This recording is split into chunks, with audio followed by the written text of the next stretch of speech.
Yo, yo, yo, yo, we in here, man. All right. Just get my mic sorted out. Looks like we got the co-main event getting ready to start.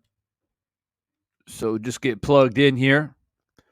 Thanks for all the people that jumped in early. I appreciate you. Go ahead and hit that like button. Go ahead and file in. It's fight night. Yeah, it's fight night. Let's do it. Yeah, I haven't been on live, man, since basically Teofimo Lopez situation. I've been traveling a lot the past 3 or 4 days. Hit up some islands and, just stretch my feet out a little bit, spend some time with the family. So we back in here, man. We got a big fight about to take off here in Devin Haney and JoJo Diaz. As of right now, it looks like we have the co-main event about to get underway against a guy named Carlos Diaz. And who was he fighting? Montana Love, I believe. So as always, if you guys are just joining in, make sure you hit that like button. Let the people know that we're in here. Get the likes all the way up. Shout out to Chavo TV, the first one in the building. Sung Jin Woo, maybe. Sung Jin Woo, maybe. Appreciate you stopping by, Moped. And also my main man, Jeffrey H. Lopez in the building. I appreciate you. Yeah, Montana Love, 16-0, 8 KOs, about to fight here on the co-main event of Devin Haney and JoJo Diaz. Appreciate you guys all stopping by and choosing Divine Sense Boxing for your commentary as we get this co-main event underway. Referee giving the instructions. I won't be scoring this fight as the co-main event. Actually, you know what? I might as well. I'm here. I got my pen, got my pad. So let's do it. Just pour out my tea here. And, got to be alert. You know what I'm saying? When you commentate on these fights, you got to be alert. You got to get that tea up in you.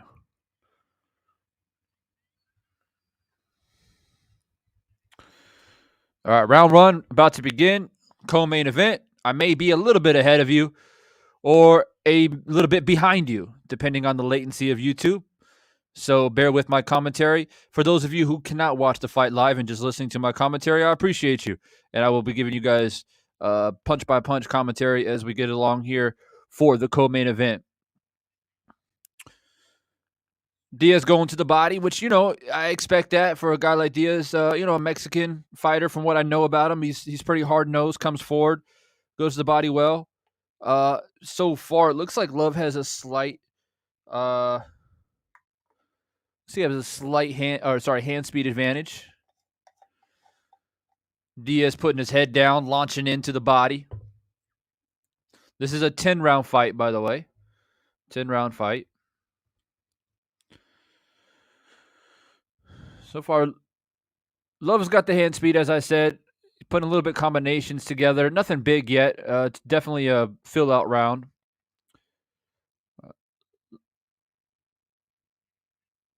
Love is he got that southpaw going. So Love is southpaw. Diaz is orthodox. Let's see how Diaz deals with the southpaw.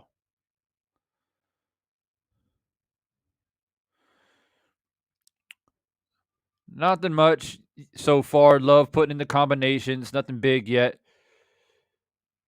Love is not a huge puncher. He's only got 8 KOs, but he's got the hand speed.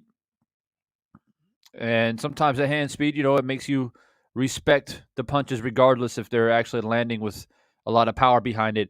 And for those of you guys who don't know, Love didn't make weight for this fight. This is a 140-pound weight limit, and he weighed in at 143. I didn't catch the commentary as far as that he's going to... Ooh, nice left hook by Diaz there. Nice left hook by Diaz. Love tied him up. So I'm not sure if he's going to have to pay a penalty for for coming in overweight, or if there are any titles on the line. They're no longer on the line. Not 100% sure. If somebody knows, you guys can lay it down in the chat.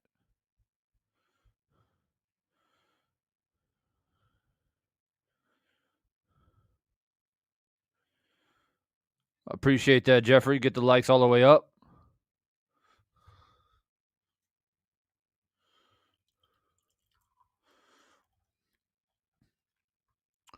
Looks like Love is a little bit more cautious now after taking a couple left hooks and some body shots. Not that he's in trouble, but he's definitely fighting on the back foot. I think the hand speed and the combinations early in the round will probably give Love the round, at least on my scorecard. So that ends the first round of the co-main event. If you guys are just joining, I appreciate you for dropping by. Make sure you hit that like button on the way in.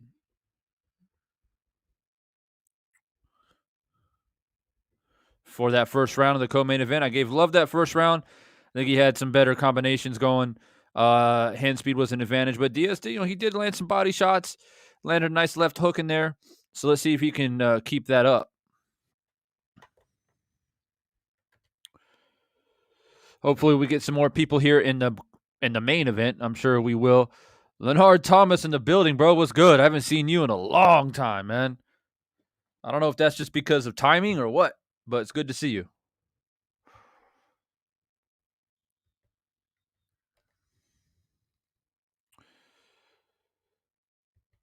So we are in the co-main event, about to start round 2. Montana Love. If you guys don't know, he did not make weight for this fight. It's a weight limit of 140. He came in at 143, and he's fighting a guy named Diaz, Mexican fighter. I gave Love the first round based off of hand speed and combinations, but you can tell Diaz's game plan is just rip to the body, keep his head down nice and low. Love's got that southpaw stance. Oh, down goes Diaz. He is hurt. Down goes Diaz. He's up now. He made the 8 count. And we're back in it. He looks somewhat recovered. Let's see if Love has that killer instinct to finish him off. Oh, nice right hook by Love. Remember, guys, Love is a southpaw. Oh, he goes down again. Diaz down again. Diaz down again. He gets up at the count of 8. Hands are up. He wants to continue. Can Montana Love finish him? Diaz being a little bit cautious now, not coming forward.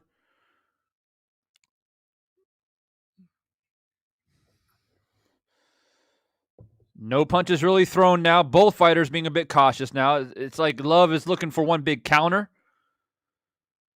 Already dropped him twice. But Diaz is back up. He's still in there. Oh. Big combination by Love again. Diaz goes down again.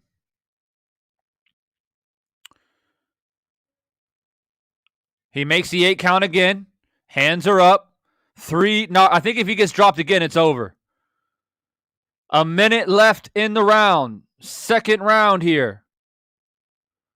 I think if he goes down again, it's over.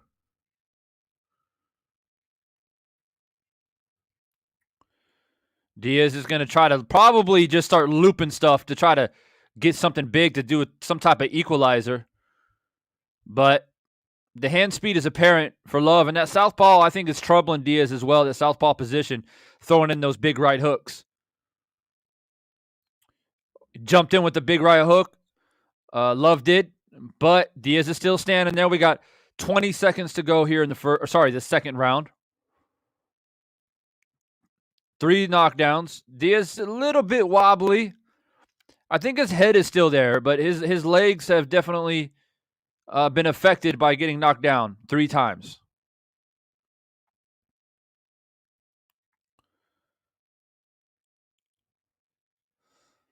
And time. Second round. Wow.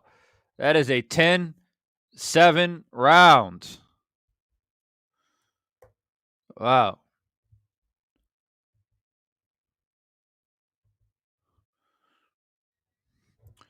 PGH Big Dog in the building. I appreciate you. Lennar, who do you got in the fight? Yeah, you know what? I never did give an official prediction of this fight. And I haven't really thought about it. But if I were to choose someone off the top of my head based off of what I know of both fighters, yeah, Haney should win. I think he's gonna go a decision.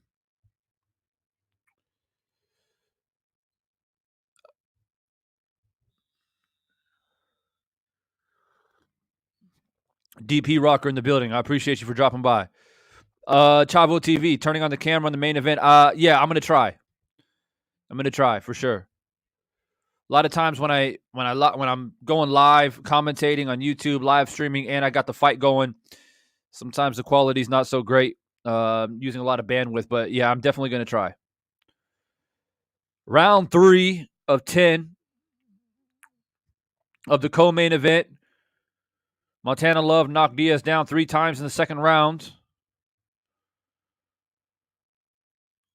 He's coming forward again, Diaz is. Might as well just start digging to the body. Try to keep your head into Love's chest. But Love is doing good, stepping back and throwing that right hook off the southpaw stance. Nice 1-2 by Love. Round slowed down a little bit. A minute gone. 2 minutes left. There's a lot of talking in the ring. I guess Montana's telling Diaz, here it comes, get ready. And the referee says, stop talking. Let him talk, man. Shit, it's a fight. Let him talk. Ooh, nice 1-2 by Love. Just unloaded. And they stopped it. He took a big 1-2 flush. He didn't go down, but I guess the referee has seen enough. The referee calls the fight.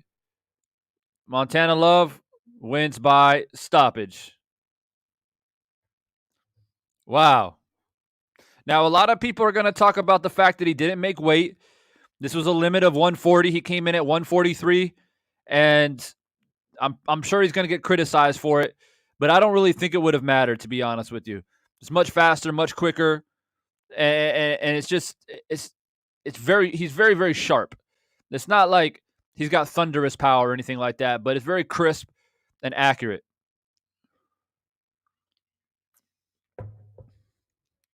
See, the commentators are already talking about the advantage of the weight. See, I told you guys.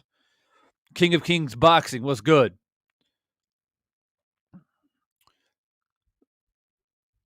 Chavo says, I think Haney's going to stop him for sure. It's kind of a little pressure on him.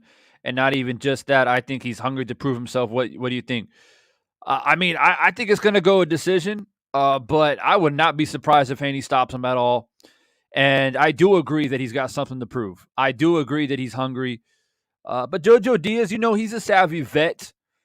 I think he's got enough skill and grit to kind of, even if he's hurt, to try to figure out a way to survive and do just enough to get through. But, Haney's out there to send a message, obviously, with Teofimo Lopez getting smacked up by Kambosos.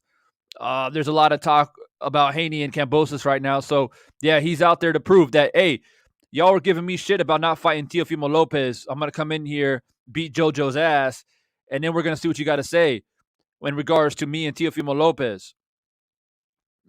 Kaz, what's good? Lennar says, my eyes on Montana Love for his future. Very good performance. Very good performance. But like I said, they're going to talk a lot about the weight. What's impressive is that with his short arms compared to the Mexican fighter he was able to get in. Yeah. Well, he's stepping back and throwing that right hook in there. So he wasn't just standing there with his hands up. He actually stepped back, slide back, used a lot of footwork because he did have a reach disadvantage. But he was getting that right hook in there from the southpaw position, and it was working very well for him. Still undefeated, Montana Love. Now 17-0, 17-0-1. I guess he has a draw. on his record and 9 KOs now, holding his French bulldog. He's holding a French bulldog in the ring, just in case anybody's not able to watch the fight right now. So we got the main event coming up, everybody. I appreciate everybody dropping by. I'm going to go ahead and get this camera sorted out, turn the camera on, and get ready for the main event. Devin Haney versus JoJo Diaz. That's what you guys all came by for, and I appreciate you guys. So just give me about a minute or so, and I'll get everything plugged in, and I'll get the camera rolling and get ready for this main event.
All right.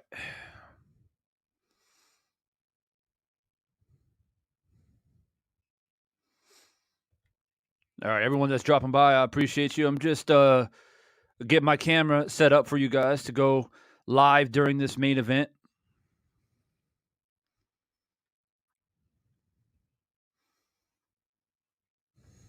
All right, cool. We're in. Let me know if you guys can see me all right and everything's all good.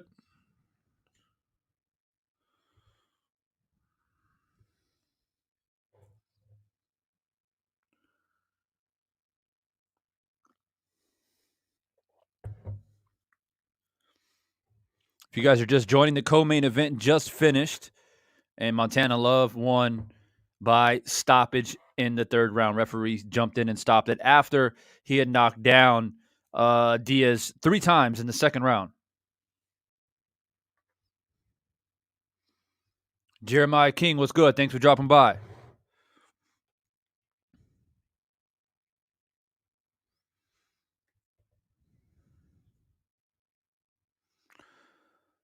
Make sure you guys jab that like button on the way and get the likes all the way up. Let the people know that we're here commentating live on this fight. Devin Haney versus JoJo Diaz is coming up next if you're just joining. Anybody who's not able to watch the fight live, let me know in the comment section. I always like to know who's relying on my commentary during the fight for those people who are not able to watch it live. Perhaps you're at work or you don't have access to a computer or to a TV or whatever the case may be. And it adds a little bit of extra motivation for me.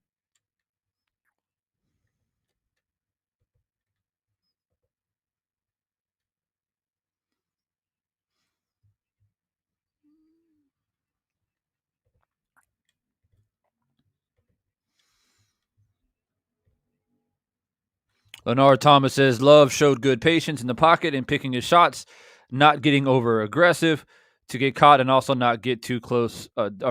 Getting too close, smothering, impressive. Yeah, he looked good. Definitely looked good. I love the hand speed, love the patience. He didn't get caught up in the whole let's go toe to toe. He stuck to his game plan and he executed it.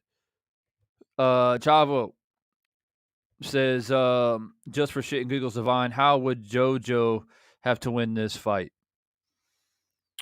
Good question. He's got to use his experience. You know, he's got to try to figure out a way to dictate the pace and not allow Devin to overwhelm him with hand speed and boxing ability. He's got to figure out a way to use his veteran skills to keep Devin where he wants him. And for those, well, how is he going to do that, Divine? Well, he needs to he needs to keep the distance close and make it comfortable for him to try to hit the body, get up underneath his shots, because Devin Haney's very good at working behind the jab. If you allow Devin Haney to work behind the jab and use his hand speed and his pivoting and his movement and his defensive prowess, he's going to just break you down. You know what I mean? And that's why I understand why people think that Devin Haney's going to win this by stoppage, because most people think it's going to be a methodical and systematic breakdown of Diaz. But, Diaz has been in there, man. He's been in there with some good fighters. He's been around. And like I said, if he can figure out a way to kind of make it like a rough and tumble fight, but not reckless, because you get reckless, you lose balance, and you get caught with something you don't see. So it has to be effective aggression. Try to stay in the chest of Devin Haney and try to force Devin Haney to do something other than set everything up behind his jab. To me, Devin Haney's very good at setting up behind the jab. So if you can force him to set something up from an uppercut or set something up from, you know, a straight right hand or something like that, then you got a chance. But if you stay at range and let him pick you off, it's going to be a long night for you. Jeffrey Ward, what's good, bro? Thanks for dropping by, man. I appreciate you. Make sure you guys hit that like button on the way in. Let the people know that we are here commentating live. Not everybody's able to watch this fight live. That's why I do live commentating during the fight, because some people are stuck at work. Some people are on the road. Some people don't have access to a TV or their phone or whatever it may be. And so this is why I do what I do. And we got to let those type of people know that we're here live. And for those who are watching the fight, I appreciate you guys listening to my commentary to get a different perspective as well. I know a lot of you guys watch the fight on mute because you prefer not to listen to the commentary live, and perhaps you prefer to listen to somebody's commentary like myself to give you that boxing analysis during the fight. And if that's the case, I appreciate you. Rojai, what's good, bro? He says, if JoJo can't defeat Devin's jab, it's over. Exactly. I agree.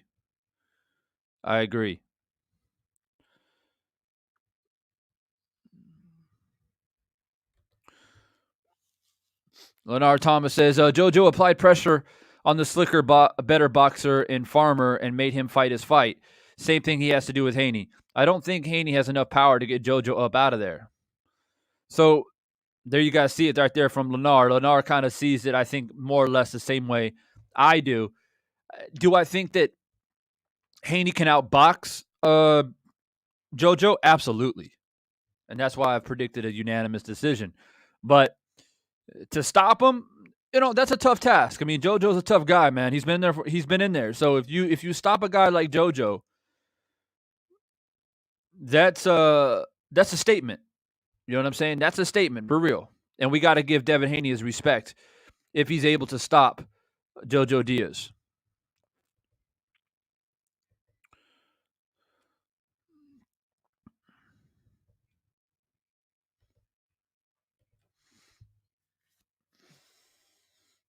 For those of you guys just joining, main event is on the way.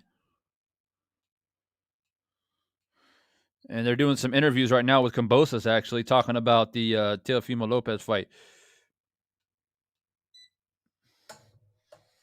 I don't know if you guys have been paying attention, but Teofimo Lopez, man, he's still on that BS, bro. He's still out there talking about all kinds of excuses. Now, I don't know if you guys follow me on IG, but I just posted something on my story. But supposedly, Teofimo Lopez had some like air in his lungs, and the doctor said that he's lucky he didn't like die. Supposedly, he has something going on with his lungs, to where if he got punched in a certain area in the ribs, he could have potentially been killed. So now there's that. I mean, I don't know how true it is or whatever the case may be, but I mean, they do medical exams before fights. I know that. So if the doctors didn't catch it, then, I don't know what to say about that shit.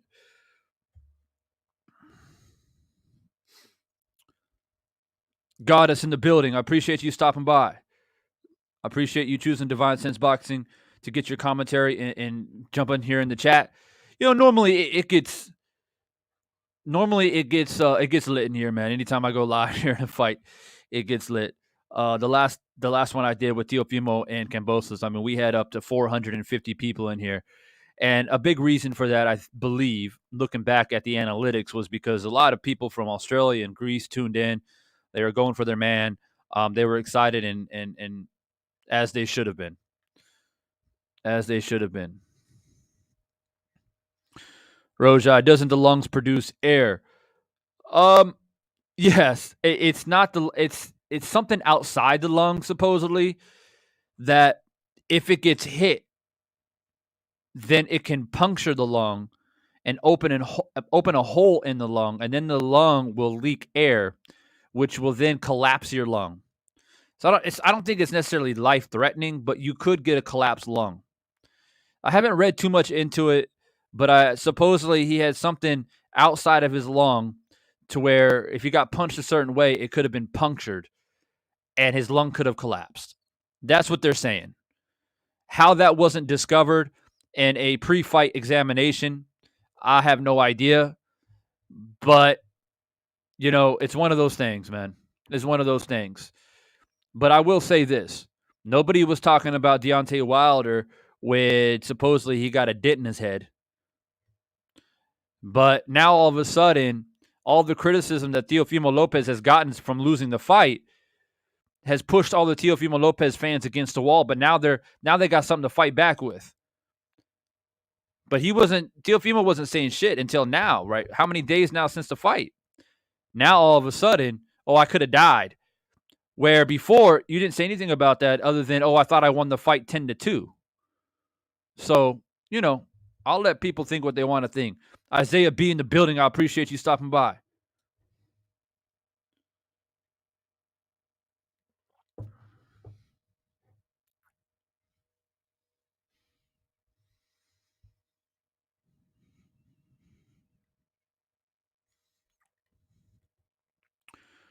Lennar, yeah, you want to jump in here, man? We can do that.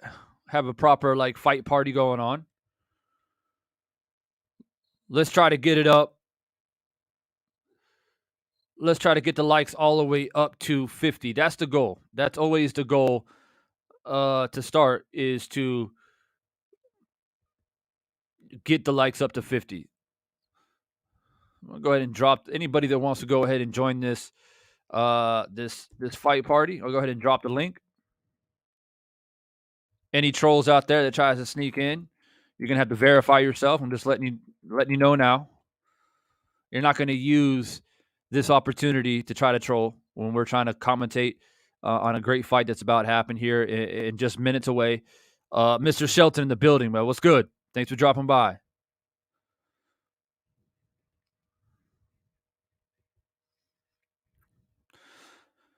Right now, they're interviewing George Kambosos and Sean Porter.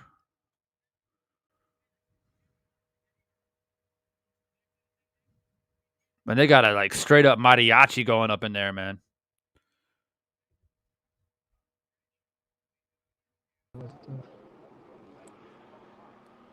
Lenar, what's good, bro? Hey, what's up, Divine? Long time no speak. Bro, where you been? Hey, so last time we really talked was in August, and it was a lot of bullshit going on in boxing, and you know how you were getting a lot of drop fights and stuff, and I was kind of getting pissed off. So then after that Spencer Pacquiao fight fell through, I was like, I'm fucking done with this shit. So I took a month off and kind of from boxing, and I kind of cleared my headspace. I've been on for like a month or two, back for a month or two. We just haven't caught up yet. But yeah, I kind of took a short break because I mean, you know how like internet boxing, it gets to your head sometimes, and it can kind of stress you out. So I kind of just took a break, and boxing wasn't pleasing me. I wasn't too happy about all these fights falling through and stuff. So once that happened, I was like, oh, you know what, this is bullshit. So let me just take a break. But with that being said, I cleared my head and everything. And I've been back for a while now, and got to speak with you again. Yeah, bro, it's good to see you. And I hear you when it comes to boxing. I've been around for a long time commentating about the sport, boxing has a way to get under your skin, especially Yeah. when you want to get fights that you want to see and you don't get them. And then you have all of the political BS and the excuses and the fact that there are way too many belts any damn way. So it's hard to get an undisputed champion at any weight class. It just takes forever and it hardly ever happens. Yes. And, you look at the welterweight division and it's Yeah. just ridiculously stacked. Yes. It's just so much talent. You got Earl Spence, you got Crawford now, you got Still Ennis got moving up, and Ennis, Virgil it, Ortiz, Thurman might, Ugas, Thurman might still be out there, So you got all this talent. Yeah, you're right. Connor Ben. So it's just all these, up and coming guys and still veterans in the sport. And yeah, the welterweight division is pretty apropos for that name, because you do weight. And yeah, yeah, I just after that I was disgusted after that fight because that was my most anticipated fight of the year. That I really know really you were was. you were you were crazy excited about it. I was crazy excited for that fight. So when I said this is bullshit, but I mean to catch up real quick before we get on here, man, when Ugas beat Pacquiao, man, I didn't expect that. I really didn't. I said, and I was like, man, had that been Spence in there, I think he would have seen a stoppage. I was Oh, like, for sure, man. for sure, I was clenching my fist because I was like, you know how you see certain fights, you're like, man, had that guy just been in there, there was no doubt in my mind. You see what I'm saying? So after I seen for that, sure. that was good. And congrats to Ugas. And what was next after that? It was the Tyson Fury and Deontay Wilder thing. That Yep. that was that was a good fight, man. For as long as it lasted, and you see Deontay Wilder, man, he went out on his shield. I didn't pick him to win. I know. I believe you picked him to win, correct? Yeah, I predicted Wilder. Yeah. Yeah, I didn't predict him because I gave him a boxing at the bit with my brain. I wanted him to win, and I thought that had he not broke his hand, I mean, you know what I'm saying? Had he not broke his hand, he probably would have got it. He might have made it. Well, Made it through he the he fight. picked those horsehair gloves, man, to try to make it an even playing field, and I think it may have backfired on him Yeah, because he just hits too damn hard, with those horsehair gloves, and it broke his hand. I know that's unfortunate. So I hate when injuries happen. You know how we see so many great fights in the making, and then all of a sudden there's injury. Like no, you know what I'm saying? You just don't want to see it, and Yeah. somebody gets a cut, somebody breaks their hand. You know what I'm saying? Or it's just I sometimes in boxing it's frustrating. We're like right in the middle of a great, possibly classic fight, and then something happens. Like that shit just pisses me off. So that was Yeah. that, and what was after that? Then you had Well, we had Plant and Canelo. Planet Canelo. Man, I had Plant up before the stoppage. I don't know. A lot of people didn't deck that, but I actually had Plant up before the stoppage, I had him and up too. I thought he probably would have won the fight had he made it through it. But I mean, I think I had him up by I think I had him up enough where he at the very least all Canelo could have done was tie it if he Well, wasn't. you had him up on your scorecard, but the official scorecards had Canelo's ass up by like 5 or 6 rounds. That's ridiculous. I swear to God, bro. No, I know. I seen it. Oh my god. I mean, I could see if you were like, okay, maybe nip and tuck, but you have Canelo up by 5 rounds. Yep. I think I Yep. told you this, man. I'm like, when you fight Canelo, man, you're already down 3 rounds. You have to go in there with the mindset. Listen, this guy's the king of boxing. The judges seem to favor his style. He'll land like you'll land like 20 jabs. He'll have one big shot, and then the judges think that should count more. It seems like so. It'll be like okay, fine. So it's Yeah, like it seemed when you there was a go ahead. huge discussion. There was a huge discussion all over YouTube after the fight. Shout out to Anthony Alexander, man. I appreciate you tuning in. There was a huge discussion in regards to how you score a fight, right? Yes. And obviously Canelo got the stoppage, so I mean, okay, he won the fight. But when you see the scorecards, be presented, the question is not rather Canelo won or lost. The question is scoring unbiased in boxing? Is it Oh yes. correct? Is it being done correctly? And everyone says, "Oh, Devin, you're just pulling at strings here and all." And I'm like, "Well, No. we got Michael Fox was robbed. We had the fight against Castano and Charlo. That shouldn't have went the way that it went. So yeah, we have a plentiful amount Oh of yeah, that fight too. That's another fight. examples Yeah. And of why I don't want to use the word corruption. Some people will go that far, but I would say inconsistencies when it comes to how do you score a fight. So and it, I was always exactly. saying, and people were pushing back, and I'm saying, okay, I was talking to some people, not on my channel, but on other channels, because people were, I'm not going to mention any names, but there were channels out here Mhm. that were upset that people were actually choosing Caleb Plant to win. I And was, so when and you Caleb showed me lost, exactly. when Caleb Plant lost, they came out there talking about, oh, you know, you guys got to eat crow, and I had Canelo up big by the time of the stoppage, and this, that, whatever. And so I was like, I can't take that. So I No, came in no, and some of these guys' panels. I said, look, your boy won. Okay, Canelo, he's pound for pound. He's the undisputed. Congratulations. But to sit up here and act like Canelo was winning the fight easily no, is just unfair. no. And so Yeah, the exactly. the argument was, I asked him, if I land 10 jabs and you land 3 power shots, who has the advantage? In my And they were opinion, straight up yeah, telling me, "Oh, power shots mean more than jabs." not in a technical sense. No, it does not. A punch is a punch, and it counts for a point. So it's not for a technical sense. No. Now, if you talk about one simple jab and somebody lands a big hook on you, I mean, obviously, if you're being technical, obviously, like I said, it's even. But I would go with the hook, right? Just but again, we have Caleb Plant who was landing so much more anymore. Now there may have not have been power punches, but he was landing so many more punches on Canelo than Canelo was doing on him. So I had him up. Yeah, so I agree with you. It's like you can't Yeah. have one or two big shots, and then I land 15, 20 punches, then you think that you're going to win that. I don't agree with that.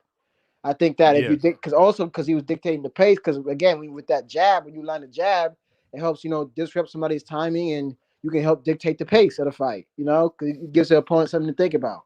So with that being said, yeah, I'm in agreement with you. If you're going to land, what's the ratio here? Because again, in boxing, when you land any type of shot cleanly on somebody, no matter if it's a jab or hook, whatever, it's worth a point regardless. But I mean, Most I could, definitely. I could, I could definitely make a reason. Like for example, if you land one jab and I land one big power shot, I would give it to the power shot guy, right? The whole round. Of course. Of course, I'll give it to Yeah. him. But Yeah. again, you can't. I mean, the ratios have to be. At least you can't land 7, 8, 9, 10 jabs in a row, and you land one power shot, and you think you're up. You know what I'm saying? So Well, man, the problem is I was trying to yeah, explain to these guys on the panel. I said, you got to understand, you're in a pro Canelo crowd. yes, Um and every time he lands a power shot, it's like the roof is going to be lifted off the place. yes, And that does sway judges. Judges are human, right? They yes, get swayed by the momentum of the fight. So it's yes, like nobody thinks that Caleb Plant has a chance. Nobody gives a shit that Caleb Plant is throwing jabs to the body and jabs to the head. yeah, Everybody is mesmerized at the power of Canelo, and they're just waiting for that one big shot, right? yes, And so, what if this was a 6 round fight? exactly. What if this was Well, just a they're six not. round fight? I'm Now, I not understand debating. it's a 12 Yeah, round fight, and you got to exactly. fight 12 rounds. Yes. And I would agree that Uh, Caleb Plant yeah. ran out of gas, I see what you're and the only argument that you Canelo did not. right. The only argument you were trying Can, to make is like, listen, guys, I'm not saying debating who won. Canelo won fair and squarely. I'm not saying that he got the knockout. He won. All you were saying is, listen, just because somebody may get a knockout here and that does not mean he was dominating the whole fight or he was down on the cards. yeah, And then it's kind of funny because we kind of have a lot of that stuff this year, and then you go with the Sean Porter and Terrence Crawford fight where I would even hmm people shit on me because of that. I had Sean Porter up, and people. I mean, I can definitely reason if somebody had it a draw if they had if I'll be okay if they had Crawford up. But what I'm saying is, up until that stoppage, I had that. In my opinion, the way I was looking at it, I had Porter up. But I mean, I would have been. What I'm saying is, you could have made an argument either way. You could have made an argument that Crawford was up. You could have made an argument that Porter was up. You could have made an argument that it was a draw. But let's not act it like was a close fight. it was a It close was a fight. very Let's close not. fight. Yeah, let's not Yeah, act like Crawford. Crawford went in there and just whooped his ass. I mean, for as long as it lasted, it was a nip and tuck fight. Would you agree? But I expected that. I expected it for Porter to do what he did. I knew he was going to come in and make it rough and make it a fight where Crawford, was going to have a difficult time placing his feet and sit down on his punches, and he did that for the first, I don't know, 4 or 5 rounds. But the thing is once Crawford found his range and timing, it was a wrap. Oh no, Yeah, I'm not saying it was over. the only thing I But didn't like. I just want to do I just want to say real quick. I got my man in here, Don Juan. Appreciate you stopping by. 510 Radar. Also Alejandro Mendoza in here. He's actually a Canelo fan, but he even said having Canelo up by 5 rounds is a bit egregious. I appreciate it, Alejandro, for your honesty. And Jeremiah King in the building. We also saw Cano Loco Sports in the building. I don't know if you're still here, Cano Loco, but I appreciate you dropping by. Mr. Shelton says Porter was putting paws on Crawford. That's what I thought. I mean, he was definitely early. I was on the edge of my seat because I was going for Crawford and I predicted Crawford to win. And I was like, damn, this is not the way that Crawford wants it to go. But Crawford really showed me that he's tough, man. He really showed his toughness to me. Oh yeah, because for sure. Because what guy can you throw in there that's gonna bring the type of pressure and resilience like a Porter? Nobody. Porter's that guy. Porter's gonna be in your face non-stop, and he doesn't stop working. Yeah. So for me, it's a huge test, and he answered the doubters, in my opinion. I know people were upset about the stoppage. I was. People were very upset about the stoppage. and by the way, people that are just joining in, yes, the ring walks are just about to happen. We're going to commentate live on the Devin Haney versus JoJo Diaz fight. I'm just chopping it up here with my man. And we're just talking about some past fights leading up to this main event tonight. And I appreciate you guys stopping by. Make sure you guys hit the like button. Let the people know that you're in here. Razor531, what's good? Good to see you. Jaron Davis also in the building. But to me, what really one thing that stood out to me the most, putting the stoppage to the side, and I agree. I agree in the sense that Porter wasn't hurt to the point where he couldn't continue. However, do I think that the result would have been the same? Yes. I think once Crawford... What result? I think there would have been a stoppage, inevitably. Okay. I think that if that fight would have continued, he had already found his range. He knew he can hurt Porter now, and he would have just broke him down. Would I would have liked to see Porter get the chance to continue? Yes. Absolutely. Absolutely. Just like I didn't like the referee stopping the fight with Plant and Canelo. I thought that Plant should have been given the benefit of the doubt as a champion. Can I ask you a question? To get an 8 count at the very least. But that's the inconsistencies of referees. Who was more capable of continuing? Caleb Plant or Sean Porter? In your eyes, when they both got knocked out. Porter was, because Porter. Okay. Porter was hit with flash knockdowns. Yes. Caleb Plant was gassed out. So even though I don't think Plant was like hurt to the point where he's laying on his back. I mean, if you go back and watch the fight, Plant's trying to get up that second knockdown. He's on his way up, and the ref called it. My point is inconsistencies with refereeing. Mm-hmm. Now, the referee didn't stop the fight for Porter and Crawford. Kenny Porter stopped it, which makes it a little bit more like, really? Exactly. Yeah, like what? Because the referee wasn't in position to stop that fight. He probably, I mean, he saw Porter punch the canvas, so obviously he's mentally there, but he just got caught, right? So frustrated. He even said he lost his composure. If I can respond, like I said, you said that you thought that could have been a stoppage. And if you thought it could have been a stoppage, and then you believe that, then there's no point of arguing. And then you believe there would have been a stoppage, so it didn't matter if the thing was premature or not. You think he would have got knocked out anyways. But with that being said, I believe that there was a chance he could have made it. You know what I'm saying? I think that he had enough energy and he was composed enough. You know when somebody's on shaky legs, like, oh shit, he's about to get stopped. You know what I'm saying? He had enough. His legs were under him enough where I believe he deserved another chance to see what would have happened. That's where I stand I, on it. I and don't think you he would and have. No, I don't think he would have won the fight. Please don't get it upset. Don't please. But I'm saying there was a chance that I think he, because again, with Sean Porter, one thing we have to admit is Sean Porter is a very fast recoverer.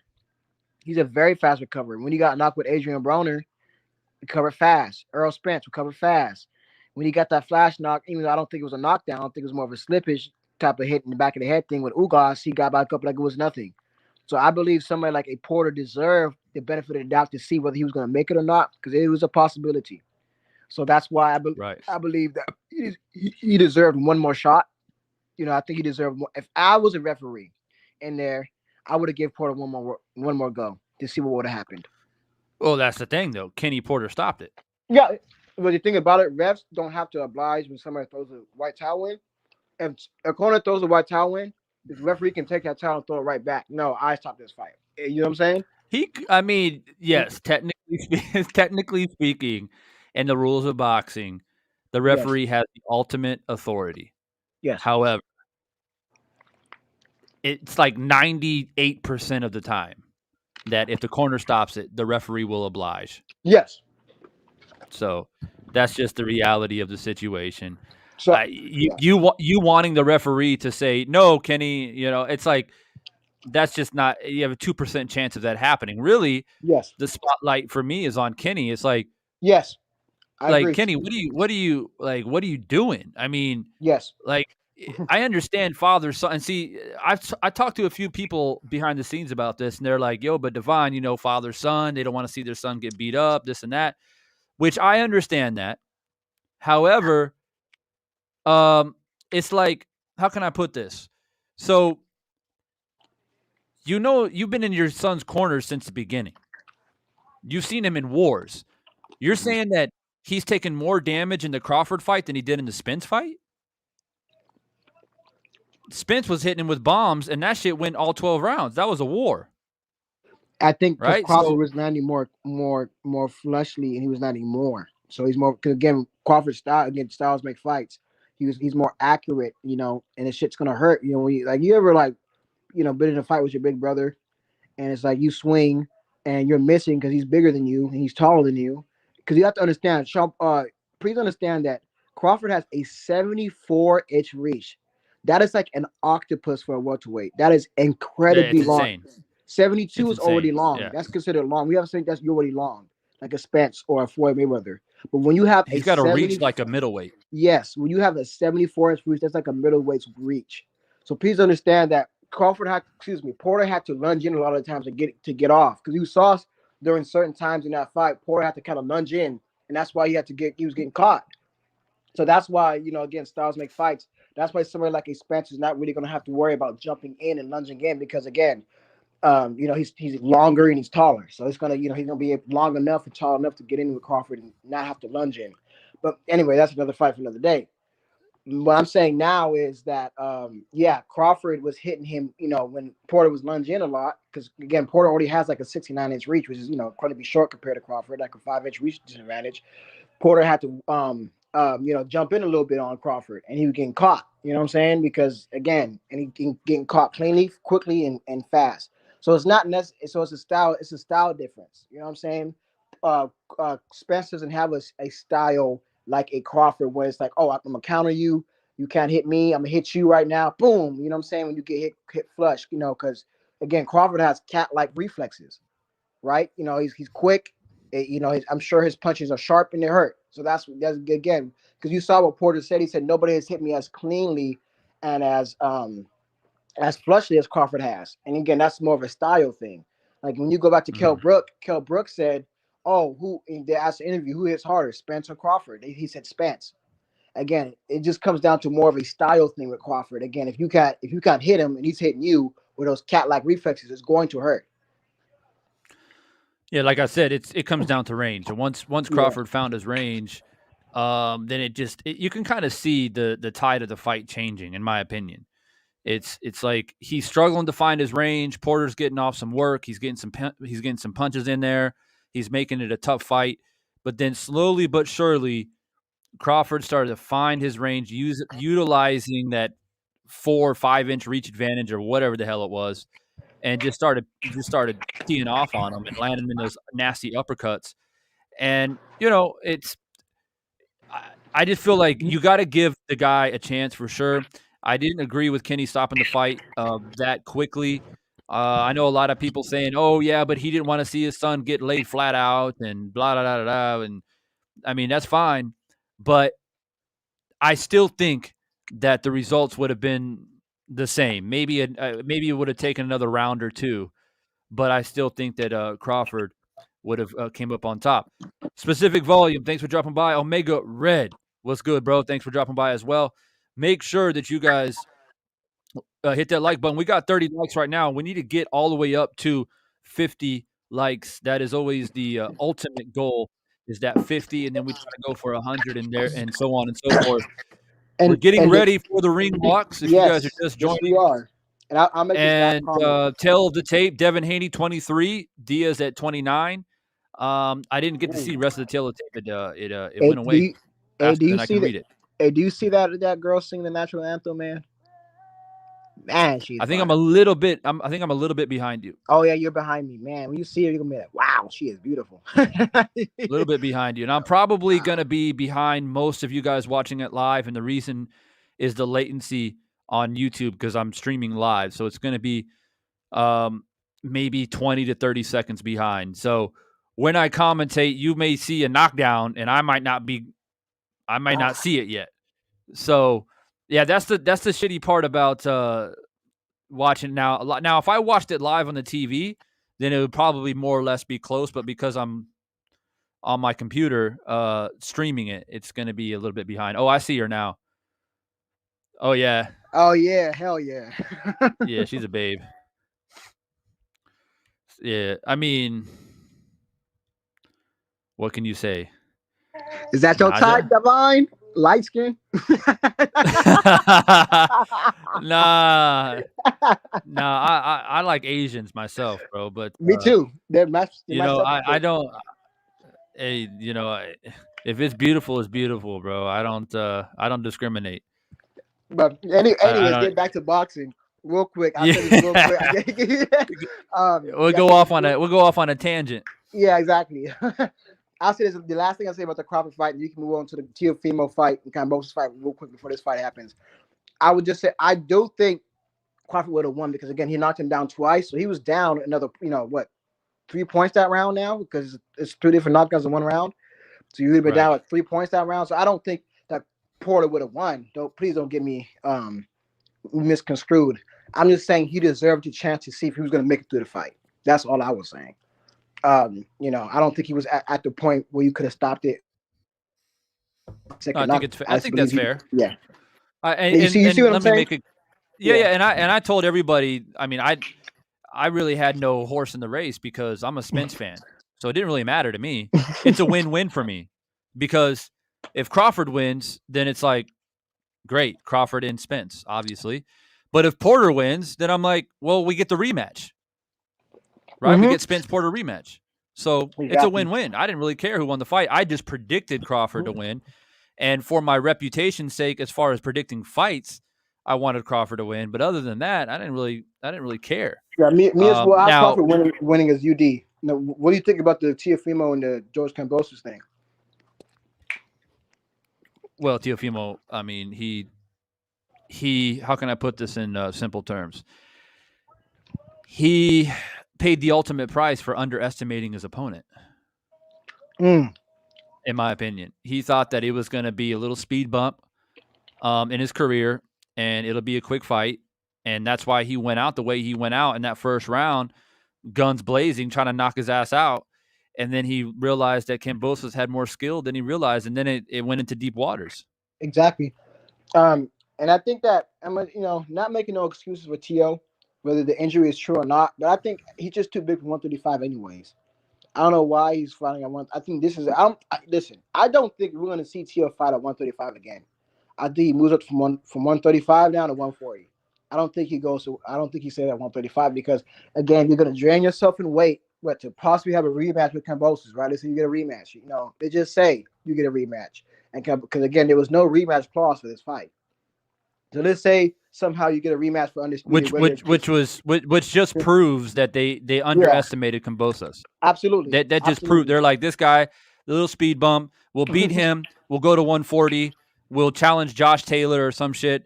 And I mean, which either way, you're ducking Devin Haney then, Yes. right? You out there talking shit to Devin Haney, and Devin Haney's talking shit too. They're both talking shit, but your dad already kind of revealed the plans, which was beat Kambosos, defend the Hmm. belts. I can't make 135 anymore, so I'm going Hmm. to go up to 140 Exactly. to try to go for some more titles. Which okay, now Devin Haney's about to fight. We're about to watch the fight right now, and if Devin Haney puts on a masterful performance in this fight, everybody's going to be like, maybe people were right. Maybe people were right about Devin Haney whooping Teal's ass. Exactly. And and yeah. So with that being said, yeah, I don't think again if one somehow he gets a fight at 135 against for undisputed or whatever, I just don't think he's gonna do it. I think he's too big for the weight, and I think he's gonna go up. I think and listen, Haney as well is busting at the seams himself at 135. He just made weight for this Mm-hmm. fight at 135. Yep. You know what I'm saying? So he's busting at the seams. And I love Haney. He has all the skills to pay the bills. But my only issue with Haney is that how is his power going to translate at 140? He's barely keeping these guys up off of him at 135. So how is he going to be able to do it But you know at what, bro? 140 and You know what? 147? It's these young men growing into a full grown man's body. It's the same thing that happened to Mayweather, right? When he Yeah. moving up in weight classes and stuff like that. And what happened to Mayweather though is he started getting into 140, 147. He started hurting his hands because Yeah. the guys are bigger and stronger and stuff like that. But you know, this is something that happens, man. You start your Mhm. professional career at whatever it is. Let's say you start off at 130. You fight there for a little while. Maybe you win a belt. Then you move to 135. And then eventually you're just going to outgrow the weight. I mean, this happens all the time. Look at Manny Pacquiao. Yep. You know, so it's some of it. Manny Pacquiao was he outgrew the weight, but it was also just being a little bit. He was trying to just conquer more weight classes and really trying to put on weight to do that. But this is not the case when it comes to Devin Haney and Teofimo. These guys are literally outgrowing the weight, and it becomes Yes. difficult to make the weight. And we just saw Montana Love. He just won in the co-main event, and he didn't even make weight. You know, Exactly. 140, and he came in at 143. That's 3 pounds over. That's not like a little deal. Like that's a big deal. It's not like a pound over. You Yes. missed weight by 3 pounds. Exactly. So And I like Montana Love, but you know, people are going to talk about that. They're going to say, "Oh yeah, he won, but you know, he didn't make weight and da da da da da." I promise you guys, wait so wait exactly. for the Mexican fans. Wait for them to start making videos Oh tonight or gosh. tomorrow morning. Oh They're gosh. I'm gonna hear they're you're gonna coming. hear it. You're gonna hear it all night. Oh my gosh. You're gonna hear it all week. You're gonna hear it. But I mean it's just it's just yeah, I'm in agreement with you. It will Haney grow into his man strength because again, Devin Ryan Haney Gar making his ring walk now. yeah, he is. I see him as well. He grow into his man strength? Because I mean we already seen Ryan Garcia, he kind of grew into his, Shakur's kind of already growing into his. Yeah. So it's kind of will he just be how much more man strength is his frame is going to take? You see what I'm saying? Yeah. Canelo, And if Canelo was, Shakur's got the potential to go all the way up to welterweight, in my opinion. yeah, I love Shakur. And I made a prediction a long time ago, and I said I think Haney beat Shakur, but after that last performance, bro, that beautiful Mayweather esque performance he put on against Jamel Herring, it was a thing of beauty to watch. It absolutely Yeah. was, and that really like I now don't even know. It's like so Mhm. again, and we'll see what Haney's gonna do because again, I'm a little ahead of you right now. So he's actually in the corner right now. So what I'm gonna do is I'm gonna Nitty. pause the fight. You know what I'm saying? I'll come in here because again, this is your screen. So I just come in Yes, here sir. and there and let you just chop up, and I'll come in and give my opinion on things. From beforehand. So we All between good. rounds and stuff. So I think we can just do Yeah, it yeah. like that. So I don't spoil it for you or the viewers. Yeah, I appreciate that. Nitty G, bro, I see you, man. Thanks for dropping by, man. An official member of the channel, bro. Always want to give a shout out to my official members. According to my stream, Devin Haney just entered the ring, so I could be, well, I'm more than likely at least 10 to 20 seconds behind you guys, just No, because of the latency on YouTube you're here. like about a good minute and a half, 2 minutes. Oh shit. Okay, so I'm just gonna see it. I'm gonna call it how I see it, guys. And there are some people that are in the chat that cannot watch the fight at all, so they're gonna benefit greatly from my commentating because obviously they can't see the fight. For those of you who are watching the fight, just make a mental note that I'm a little bit behind you, but eventually you're gonna hear my thoughts, especially if something big happens. You may be excited a little bit quicker than me, but my excitement will come in at some point. So the predictions are in. I'm going to go ahead and read off what I see so far in the poll. 51% has said Haney will win by UD. We have 42% saying that Haney will win by KO or TKO or some type of stoppage. And we actually have probably about 6 or 7 people saying that Diaz is going to pull the upset and win by a decision. So we will see. According to Loud Boy, what's good, man? Another official member of the channel. So right now they're doing the presentation of the fighters, according to my live stream. This ring announcer, his hair is crazy, man. It is, and I'm also scoring the fight as well, so I'll give you my scorecard at the end of the fight. All right, perfect. Yeah, I'm going to be scoring it as well, and I'll give you guys round by round what my scorecard is. It's normally what I do. Russell Mora again. Ah, damn. Why is he getting all the big fights? I don't understand that. He got Plant and Canelo. He got Wilder Fury. I think he got another big fight before that, and now he's got this fight.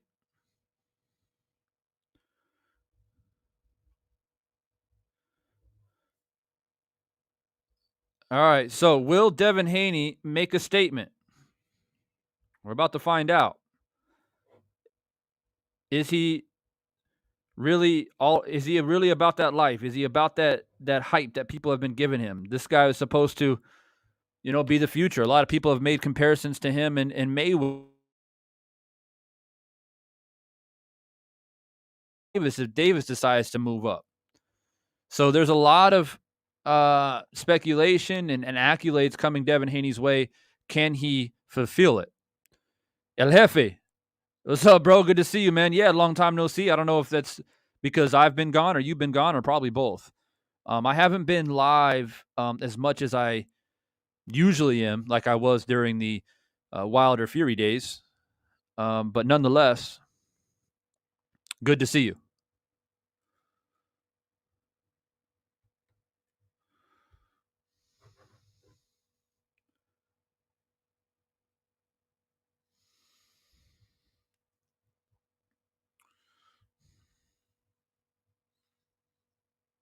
All right, according to my live stream, they are introducing Devin Haney now. Wearing black and green for those of you who are not watching the fight live. Black Alpha in the building. Thanks for dropping by, bro. Hit that like button as soon as you guys come in. Hopefully we can get up to 50 likes very quickly.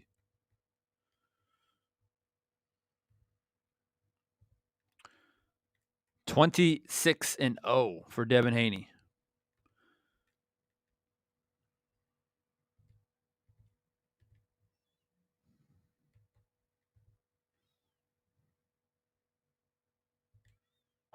FYI, they're getting the corners right now, Divine, and then I'm gonna go back on mute. They're about to start in like the next 20 seconds for me. All right. Fighters are introduced, getting ready to meet up in the middle of the ring to get the instructions from the referees. And we will be underway. Can Diaz pull the upset? Remember, not too long ago, nobody thought that Kambosos can beat Teofimo Lopez. And we saw what happened in that fight. Or will Devin Haney just be too much? Because he is legit. We're about to find out.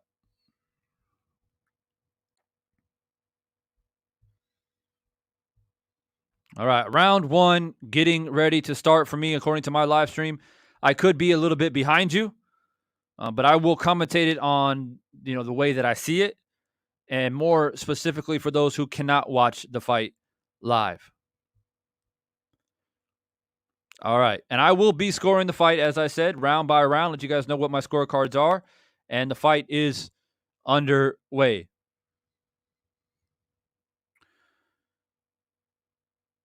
Devin Haney fighting orthodox, and of course JoJo Diaz got that southpaw. So it's been interesting to see if Devin Haney, how he deals with southpaws. It's always interesting to me to see how a right-handed fighter deals with the southpaw.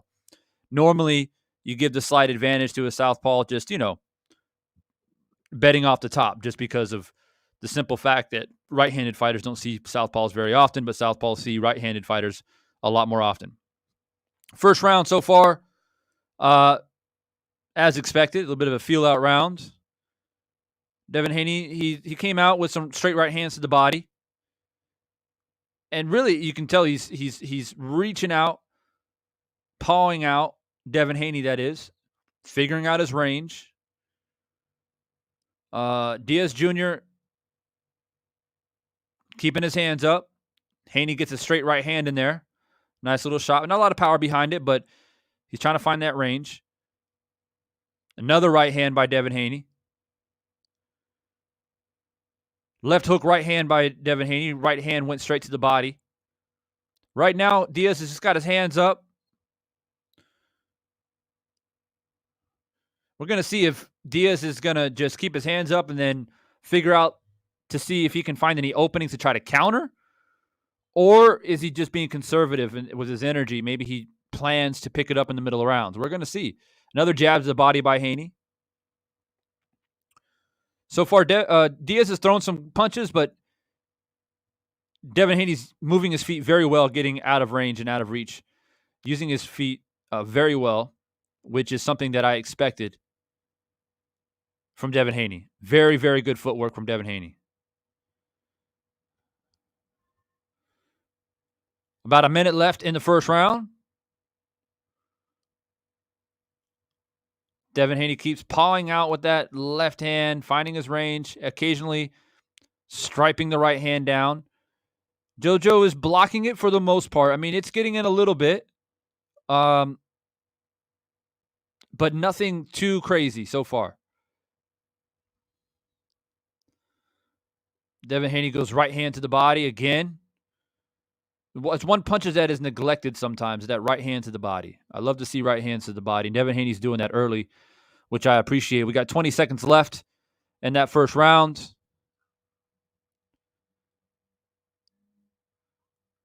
Diaz not doing much except keeping his hands up nice and high. Southpaw, you're going to have to try to step over to your right and try to flip a left hand in there if you can. And round over.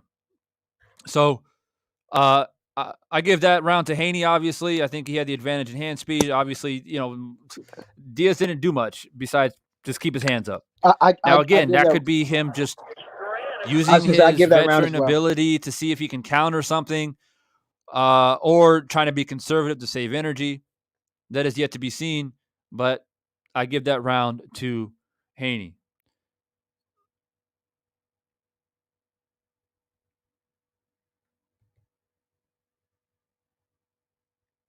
Mr. Shelton says southpaws don't see other southpaws very often either. That is a fact. They don't.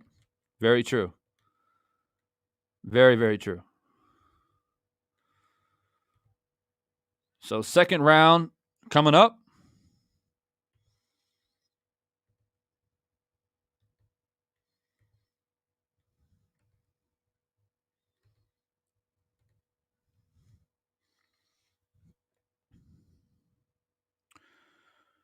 Start of the second round. Diaz throws a couple punches right in the beginning. Lets his hands go a little bit more compared to the first round. That's good. You got Devin Haney backing up a little bit. And Devin Haney bounces back in, throws the right hand. They got Kambosos commentating ringside as well. Another straight right hand by Haney.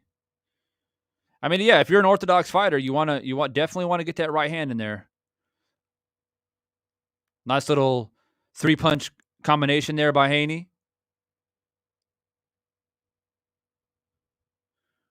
And Diaz, nice body shot by Diaz. Nice body shot by Diaz underneath that left arm of Haney. It looks like Haney's he's comfortable at the distance that he's at. But so far, in my opinion, it seems like a little bit of veteran savviness by Diaz. He's already got some redness on his forehead. He's taken some right hands, but I feel like it's like he's been here before. He's not too worried. And whatever game plan that he's got, he's trying to stick to it. I can tell right off the bat that they keep stepping on each other's feet. The lead feet just keep stomping on each other, which obviously happens Southpaw Orthodox. So anytime I see that, I'm trying to look to see who can get the advantage of slipping that foot on the outside. I think the left hook is open for Devin Haney if he can get it in there.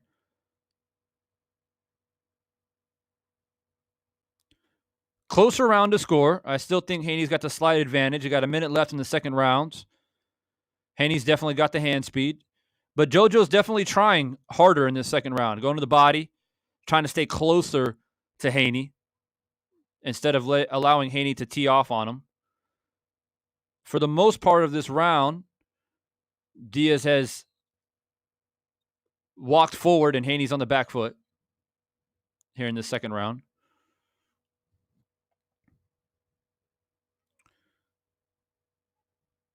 He's just walking forward with his hands up.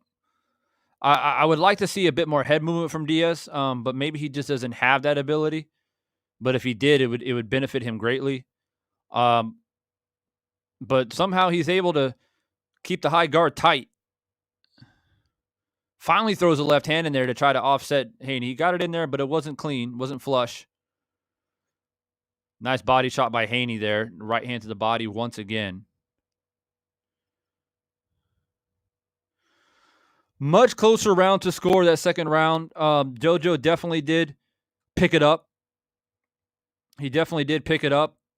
Hand speed was still apparent and noticeable by Haney. I'm going to give JoJo the benefit of the doubt on that one. For being aggressive, trying to go to the body. Haney was on the back foot. Yeah, Haney got some right hands to the body, did some stuff. Hand speed is there, but I'm going to give Diaz the benefit of the doubt. I'm going to give him that second round. Now, typically, if I give a fighter the benefit of the doubt in a round because it was close, I don't do it twice. So let's say the third round goes similar to the second round. I'm probably not going to give it to Diaz because I won't give you the benefit of the doubt 2 rounds in a row. You've got to show something different. I'm not going to give you the benefit of the doubt too often just because you're aggressive.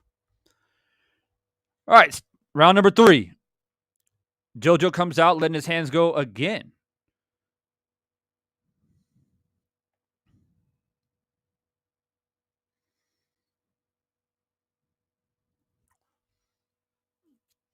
Devin Haney still got he's starting to throw some uppercuts to the body on the inside now, which I like to see. Devin Haney throws a shot after Mora trying to break him up. Mora's given Devin Haney a warning.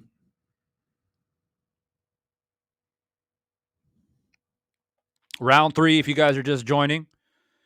Haney versus Diaz Jr. on my scorecards. I have it even, 1-1. Round 3 now.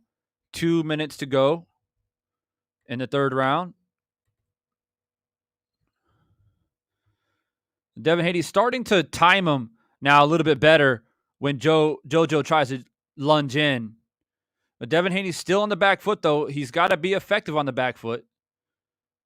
He's doing a little bit better in this third round than the second round, in my opinion. Diaz gets a little sneaky left hand in there, but not too much power behind it.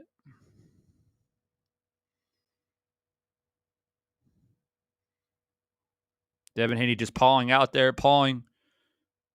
Devin Haney, he's doing good, but he's still having a little bit of trouble landing a straight right hand the way that he wants to. And I think it's because he can't quite break through the guard yet of Diaz Jr. I mean, he's getting shots in there, but not how he would really want it to be.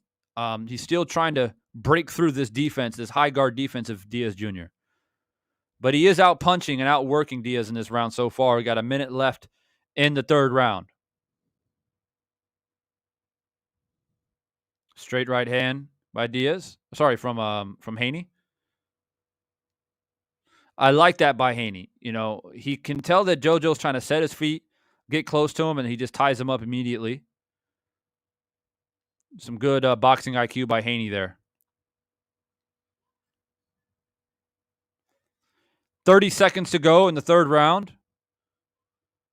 I got Haney winning this round so far, unless JoJo does something extravagant here the last 25 seconds.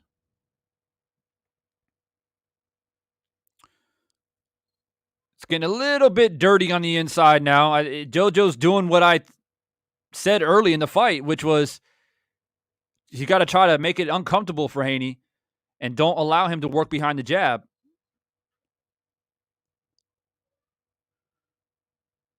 That was an off-balance situation for JoJo. I don't think he was hurt, and they got their feet caught up. So that's the end of the third round. I give that one to Haney. So I have it 2-1 so far, getting ready for the fourth round.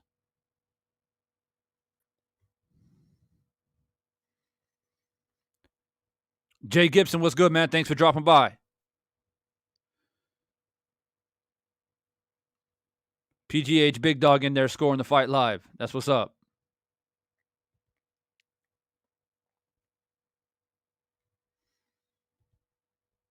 We're getting ready for the fourth round. You guys notice that Haney's, he's starting to get those uppercuts in, which is a smart move when you're fighting a guy who's trying to pressure you with a high guard, is sneaking those uppercuts.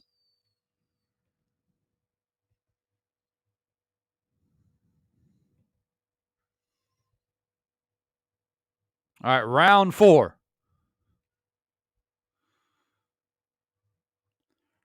Haney's out, still pawing out with the jab.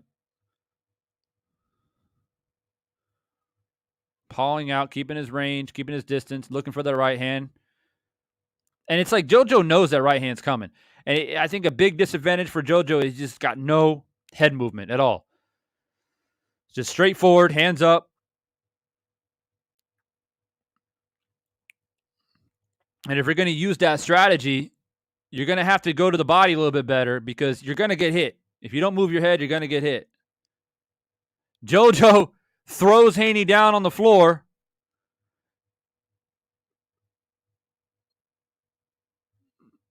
So JoJo's doing what I said that he needs to do to give himself a chance to win this fight. And that is to rough Devin Haney up. Don't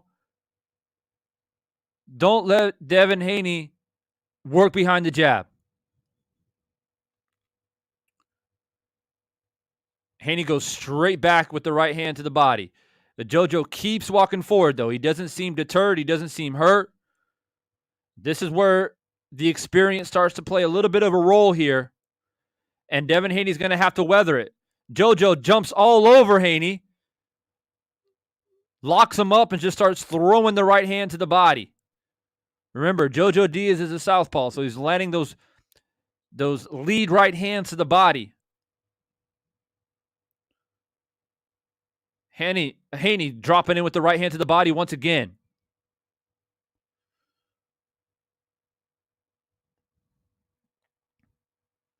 Nice jab by Diaz Jr. He's getting the jab in there. He needs to use a better jab to try to help himself get in the inside, considering he doesn't have any damn head movement. Ooh, nice right hand, but then JoJo counters straight to the body. Ooh, nice left hand by Diaz. Haney's taking those punches well so far. But I don't think a power is an issue. I think that Haney's a bit sharper, a little bit faster, and he can possibly catch Diaz with something he doesn't see. I don't think he has power per se, like one punch power, and neither does Diaz. So this is why I predicted early that this fight's going to go the distance, but we will see. We shall see. Last 10 seconds of the fourth round.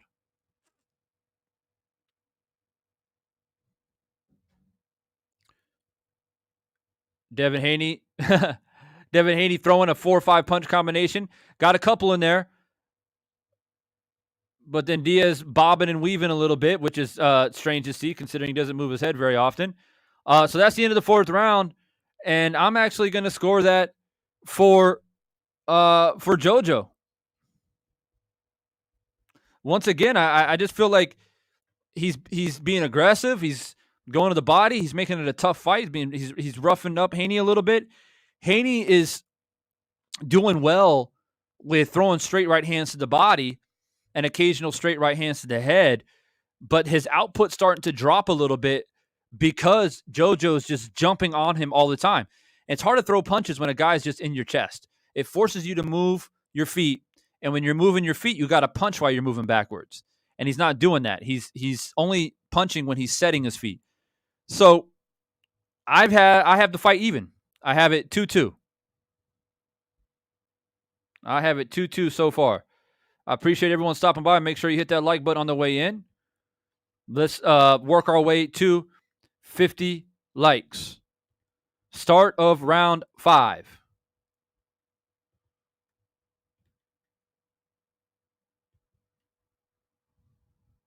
Devin Haney straight to the body with the right hand again.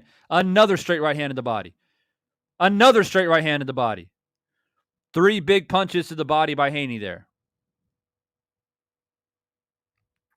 One of them was on the belt line. Mora warned him to keep his punches up.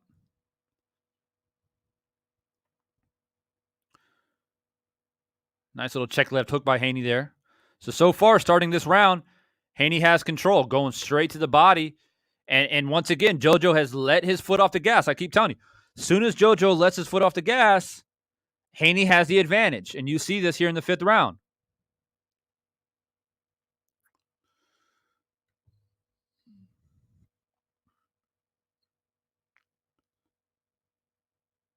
JoJo throwing some combinations. It looked like Haney might have been hurt a little bit, but I don't think he was.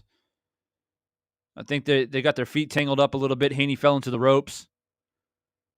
But I don't think he was hurt. It looks like Haney's being a little bit careful of Diaz's left hand. Maybe he's got it in there a few times, so he's a bit leery of it now. Haney's fighting with his hands down. Jab right hand, jab right uppercut.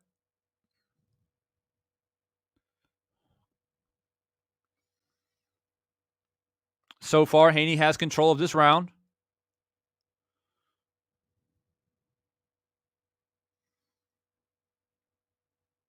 Right uppercut, right hook. JoJo's not throwing any punches, so this is what I told you guys, man. If he's not throwing, Haney's going to win the round every time because Haney, he's got that output. If you allow him to let his hands go, he will do it, and he will steal these rounds. Ooh, nice right hand. Nice right hand by Haney. JoJo took it well, though. 30 seconds to go in the 5th.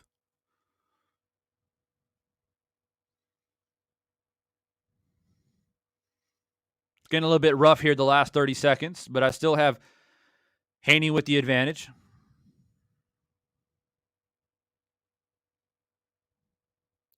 You can tell who's the more athletic fighter, better footwork, faster hands is definitely Haney. And you got JoJo. He's rough. He's tough. And it's a nice style matchup here. Nice right hand by Haney again. Right, he's really scraping JoJo Diaz to the body with the right hand.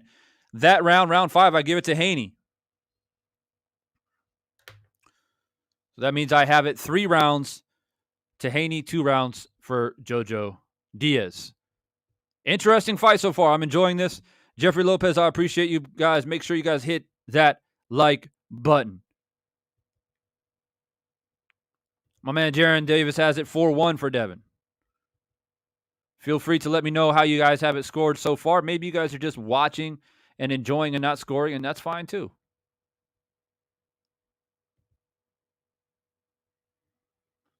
Let's try to get these likes all the way up to 50. All the way up to 50.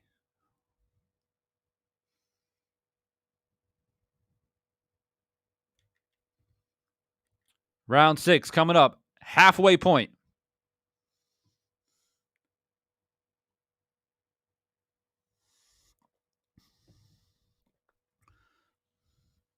JoJo comes out a bit more aggressive like he did in the 4th round.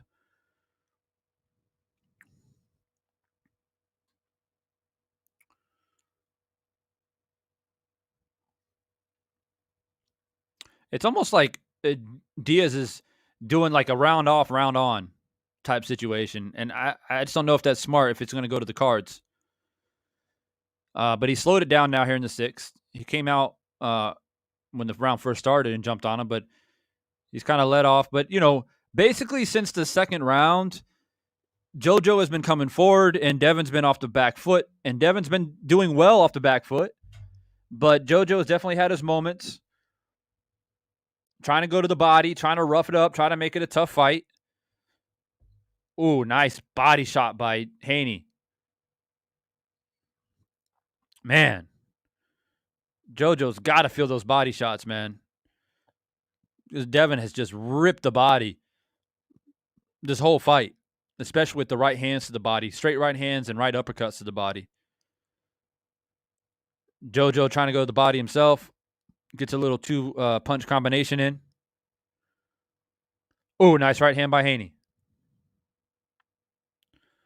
The footwork advantage for Haney is just so much of an advantage in this fight.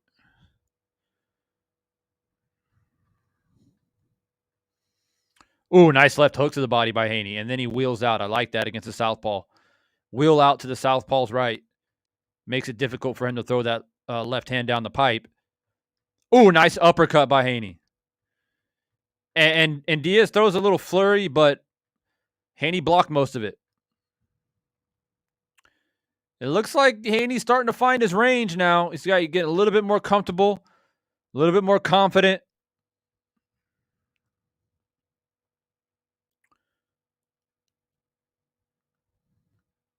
We got that high guard up there like that. I'd like to see Haney go. Just keep going to the body. Don't abandon the body. Just keep going to it. In professional boxing, you hit the body, you get it's points. Oh, nice uppercut by Haney once again. That right uppercut is just there. Diaz tries to counter with his left hand.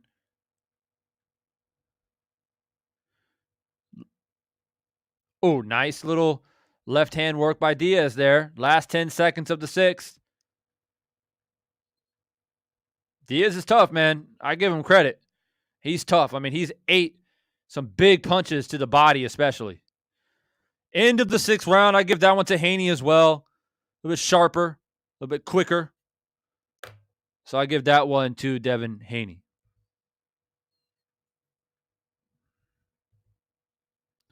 I appreciate everyone dropping in here. Make sure that you hit that like button. Get the likes all the way up to 50 if you can. That is the goal. I appreciate you guys dropping in and listening to Divine Sense for his commentary during this fight. I'm looking forward to the next 5 rounds or so. Looking very interesting. I've got Haney up by 2 rounds so far.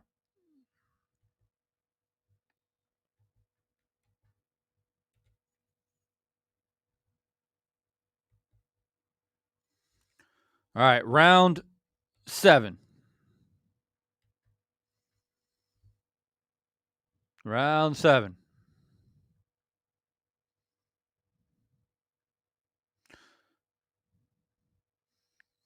JoJo's still there for sure. I mean, he continues to keep his hands up, walk forward, and pressure Haney. But his effectiveness has started to drop the last few rounds. You can't just come forward and not really throw anything. And he does it the last 45 seconds of the round or so, it's just not enough out of a 3-minute round. At least for me.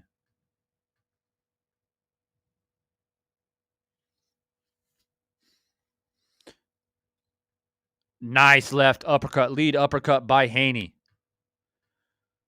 He keeps pawing that jab out there, find his range. You know he's searching for that right hand.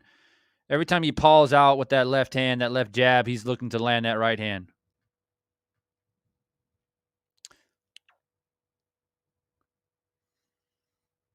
If Haney had a little bit more power, this fight would be over by now. He's sharp and quick. He just doesn't have quite enough power to really offset JoJo. JoJo doesn't really see deterred to me.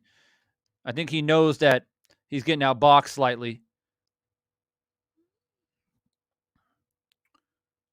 Ooh, JoJo looping in some left hands there. Another left hand to the body. This is what JoJo's been doing the last minute of the round, trying to finish it strong. Another left hook. Another left hand by JoJo Diaz.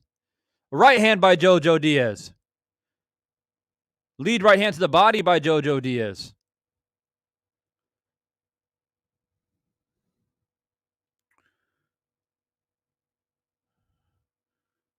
JoJo has done well in this round. Another left hand by JoJo. He's starting to figure out that left hand a little bit. And as a southpaw, that's what you got to do. Devin doesn't look hurt, but he's got hit.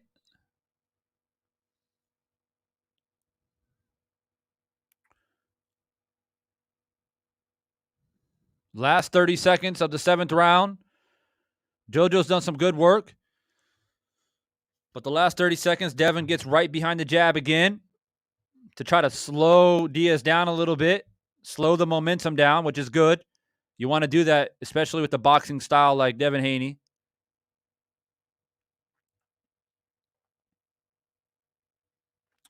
Last 10 seconds. Nice little flurry there by Diaz. Oh, right hand by Haney. End of the round. Wow.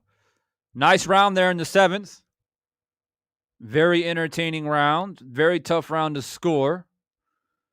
I'm going to have to go with Diaz on that one. I have to go with Diaz on that one. I think he was aggressive. He landed some big left hands. And Haney did pretty well doing what he normally does. I just got to give Diaz the nod on that one. I want to see Devin put some combinations together instead of pawing out with the left hand, waiting to land the straight right hand to the body. We've seen him do that throughout the fight. I've given him a lot of rounds because of that, but I want to see him let his hands go a little bit. Sit down on some punches a little bit. We're going into round 8 now.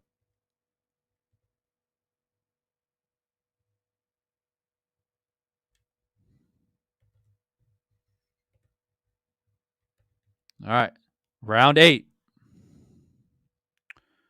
Round starts off slow. JoJo Diaz still hands up, trying to lunge in. It's kind of like, it reminds me a little bit of Mayweather De La Hoya. A little bit. You know, where De La Hoya would tie up Mayweather and just start punching him to the body. JoJo is doing the same thing. He tried to tie up Haney and keep punching to the body until the referee breaks it up.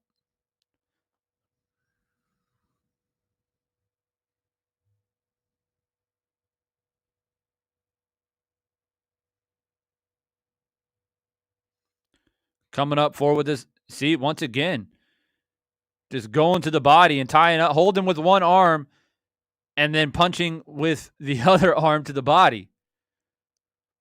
Chris Mannix has it ahead for Haney, a bit wider than my cards. Right hand by Haney again. Ooh, right hand to the body. Nice double right hand by Haney there.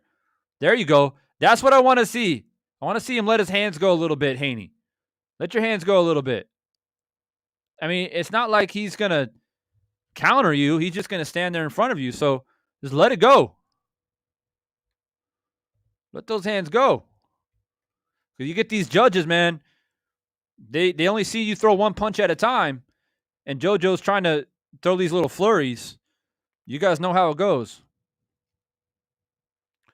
The way you deter the judges to score it that way is you got to let your hands go yourself. Nice uppercut by Haney. Ooh, nice right hand by Haney. Haney's doing much better in this round. Last 50 seconds of the 8th round, according to my live stream. If you haven't hit that like button, hit it now. Get the likes all the way up. We are commentating live.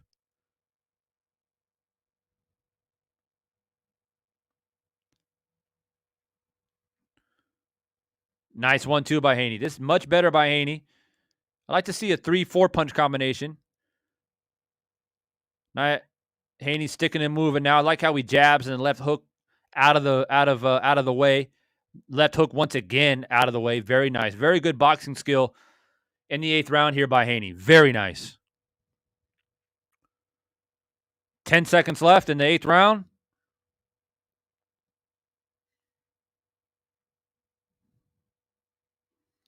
Nothing but just roughhouse tactics by JoJo in this round. Definitely a Devin Haney round. Getting ready to go into the 9th round. Big homie Coop, what's good, bro? Thanks for dropping by, man. That's right. Back smack. Jab that like button. You guys know the drill. Let's get those likes all the way up to 50. Let's make it happen. I appreciate every one of you guys. I see my live stream. It's a little bit blurry, and that happens sometimes when I'm commentating live. I'm using a lot of bandwidth. But I will refresh the stream once this fight is over to give you guys my post-fight thoughts.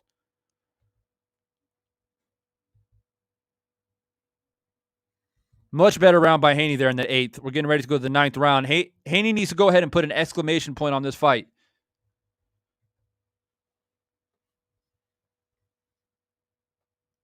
I think JoJo's still alive in there. Don't forget, he's the veteran. Let's see if he's got something under his sleeve. 9th round.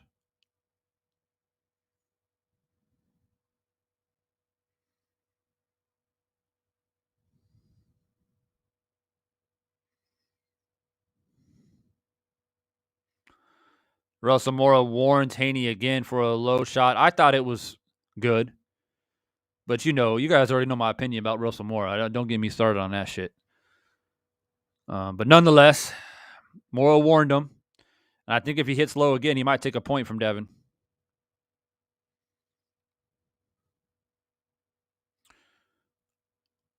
Haney boxing well. Sticking and moving.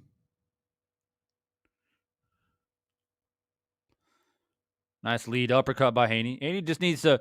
He's doing well boxing and moving. Nice right hand by Haney. Nice right uppercut by Haney. He's doing well, but I want to see him let his hands go just a little bit. There you go. Nice. Haney finally gets that right hand left hook in there.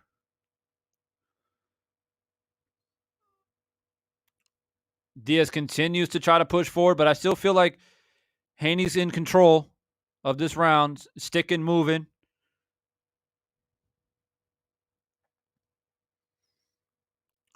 Last minute 20 of the 9th round. Nice right hand to the body by Haney once again. Ooh, left hand by Diaz. The left hand was working for him back in that, whatever that round was. I think the 4th round for Diaz, he kept landing the left hands, but he's went away from it. Right hand to the body by Haney once again. Diaz is just taking a lot of punishment to the body in this fight. A lot. Oh, nice left hook to the body by Devin Haney. Left hook to the body again by Devin Haney. Diaz gets a sneaky left hand in there. So Diaz is getting some punches in there, but it doesn't seem to hurt Devin. Ooh, big uppercut.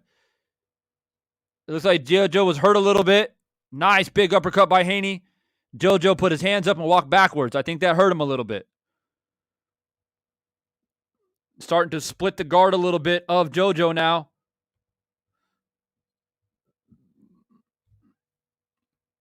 It's almost like JoJo wants to try to land something in exchange. Ooh, another right hand by Haney. Nice jab by Haney.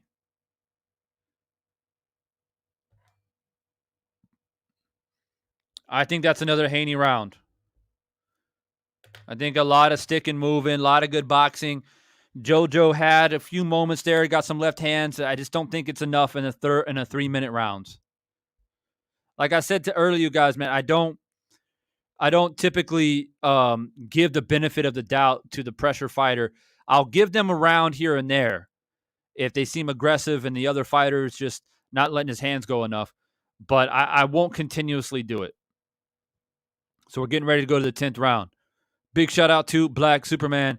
He says they're giving Diaz credit for every little thing he does. Laugh my ass off. They hardly say shit when Haney tags his ass. I've noticed that as well. The Diesel was good, bro. He says, is it just me or is Haney taking way too many? He has. But on the contrary, I think JoJo has been taking a lot of right hands to the body. Haney has just literally smashed his body with right hand, straight right hands to the body and right uppercuts to the body. Round 10. Haney goes right back to the body again. On my scorecards, Diaz needs at least 2 of these next 3 rounds to have a chance in this fight.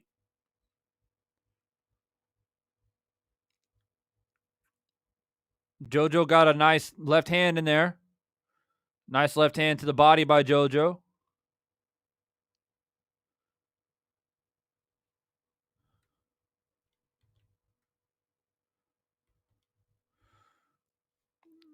Looks like JoJo wants to unload a little bit now.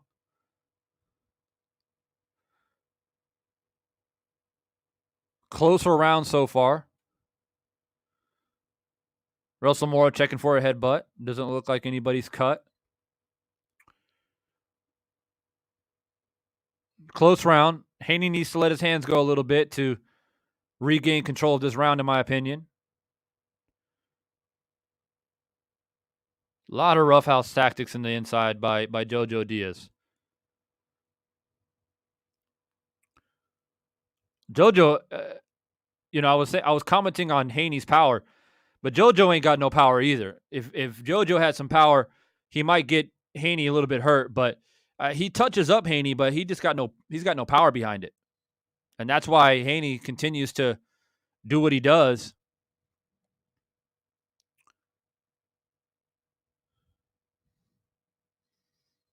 Nice counter right hand by Haney. Diaz lunged in with the left hand to the body, and Haney just countered over the top of his own right hand. Ooh, left hand by Diaz.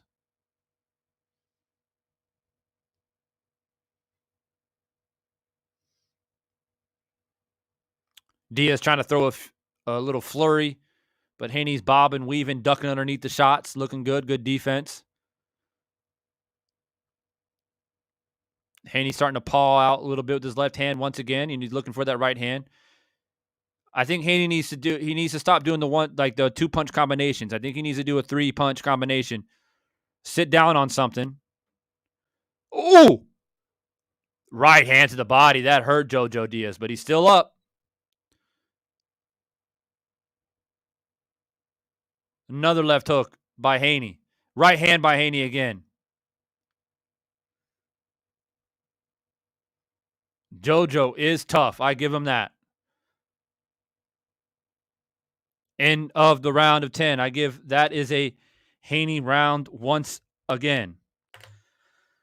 It's getting to the point now where the last 2 rounds, I think JoJo's probably going to need a knockout, if at least a knockdown.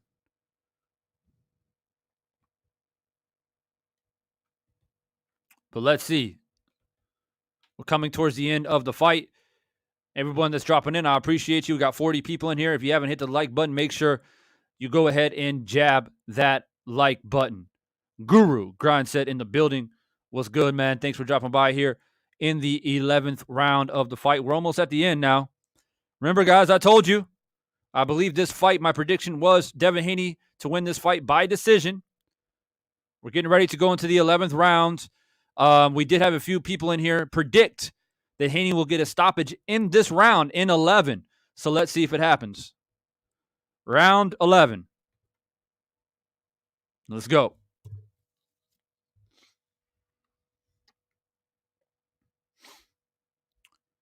Like JoJo comes out a bit strong in the 11th round. I think he knows he's down. And I think he needs, at the very least, a knockdown.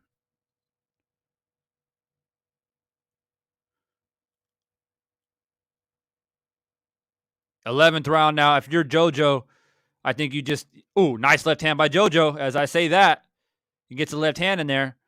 But still, just not a lot of power behind it. Oh, nice uppercut by Devin Haney. Right hand, right uppercut to the body, followed up by a left hook by Haney. I think JoJo might be running out a little bit out of gas now.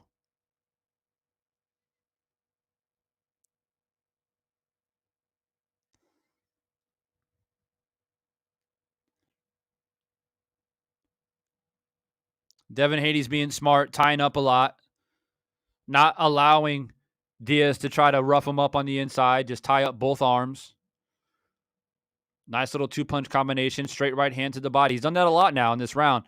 Straight right hand to the body, left hook to the head for Devin Haney. Countering over JoJo's left hand is Devin Haney with his own right hand.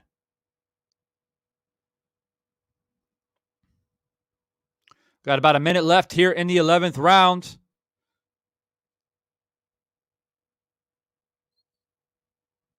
Oh, nice 1-2 by Haney. Another right hand by Haney. Haney's working. So even if you don't think that Haney's doing a lot of damage, he's working. So you got to give him the benefit of the doubt of this round. Not even that benefit of the doubt, but like straight up, he's winning the round just by output. Ooh. Haney needs to be careful. I'm going to trip over JoJo's lead foot there when he's trying to wheel out. Seems like the story of the fight so far. Haney winning majority of the rounds with an occasional little flurry by JoJo. Lands some left hands that snaps Haney's head back a bit. We got 20 seconds to go here in the 11th. Nice right hand by Haney.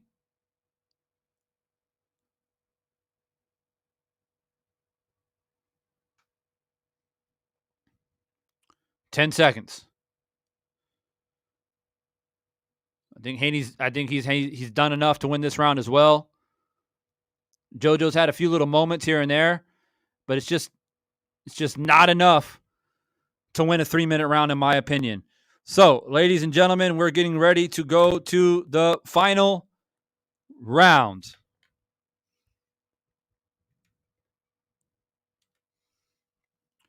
Guru, yes, I have Haney up. Getting ready to go into the 12th round. I think I have Haney up by at least 3, maybe 4 rounds. But I will calculate it once it's all said and done.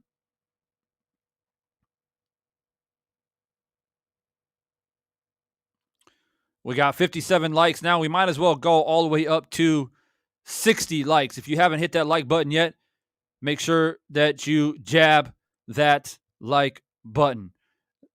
Let the people know that we are in here commentating and watching this fight as boxing fans.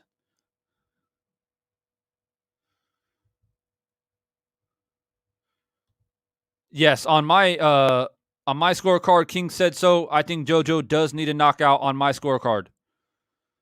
Last round, here we go. On my scorecard, JoJo needs a knockout. Remember, for those who don't know, I predicted Devin Haney to win by decision. And this is exactly why you tune in to Divine Sense Boxing, to get your predictions and commentary. JoJo has showed some veteran status. He's tough. And I told you guys that he'll try to make it a rough and tumble fight, and that's exactly what he's done tonight. But it just wasn't enough. So far, 2 minutes to go, but Devin Haney's just a bit too sharp, too quick, and just a better boxing IQ. Uh-oh. JoJo got a little left hand to the body. Devin Haney looked a little bit hurt, but he's still there. He's protecting that right rib cage. I think he got hurt a little bit to the body. JoJo's got to go for it all. He's got to. He's got no choice. He's loading up with the left hands now. It looks like he's just emptying the tank. JoJo's emptying the tank. And if you're Devin Haney, you got to try to catch him as he's emptying the tank. 1:30 to go. Ooh, left hand by Diaz. Was Devin Haney buzzed? I'm not sure, but JoJo Diaz did get a nice left hand in. Now Devin Haney's walking JoJo down. JoJo looks a little bit gassed. I think he emptied the tank a little bit too early. He should have saved it. He should have saved that gas, that little bit of gas he had. I think he burned it too quick.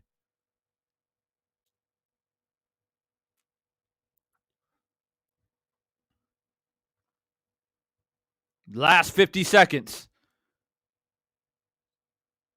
If you're Haney, go. If I'm Haney, I know JoJo's tired. I would just sit down and just piece him up. Nice right hand by Haney. As soon as I say that. Left hook by Haney. Right hand by Haney. Yep, I definitely believe that Diaz, he emptied the tank too early. He should have waited the last minute of the fight to try and do something. But he burned himself out too early because now he can't let his hands go. 10 seconds. Haney's closing the round strong. JoJo started it strong. And that's the end of the fight. I told you guys it's going to go 12. And now we're going to have to see how the scorecards are.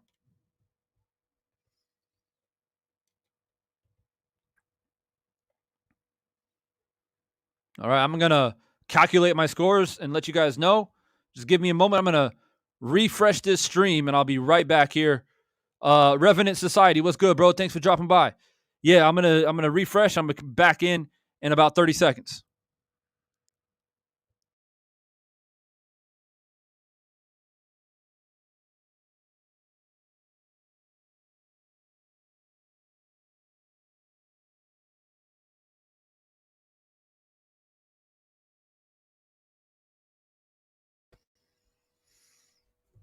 All right, we're back. Just want to give it a little bit of a refresh. I appreciate everyone getting it up to 60 likes. I appreciate that. I'm going to go ahead and calculate my scores. Go ahead and let the people know in the chat how you scored the fight.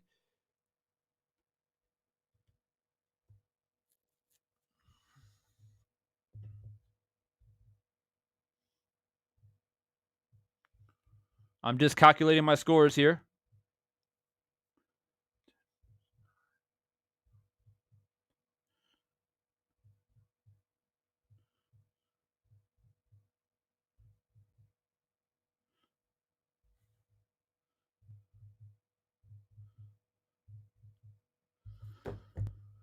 Just calculating. Got my little handy dandy calculator out.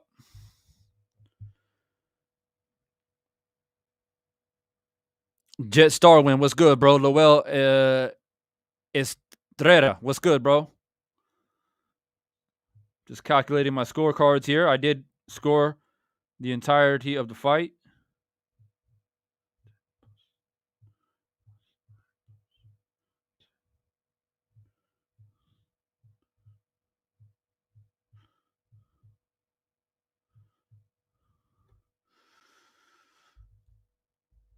All right. So I got it 117, 111 for Devin Haney. I gave Devin Haney 1, 2, 3, 4, 5, 6, 7, 8,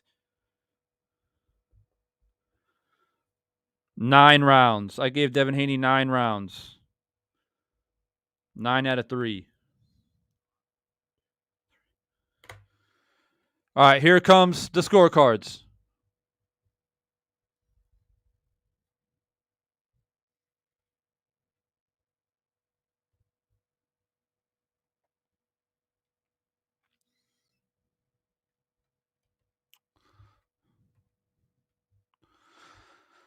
So Devin got the decision. As I predicted, Devin Haney will win this by decision. So another prediction correct by your boy Devon Sense Boxing. This is why you guys tune in, man. This is why you guys tune in for the commentary and the predictions. I told you guys right before this stream started that Devin Haney will win this by decision, mostly because JoJo, he is a veteran, he is tough, and that's exactly what he proved tonight. Nothing to be ashamed of for JoJo Diaz, man. He came in, he made it challenging. You know what I mean? He did make it challenging. He made Devin work. I ultimately had it 9 rounds for Devin and 3 rounds to Diaz.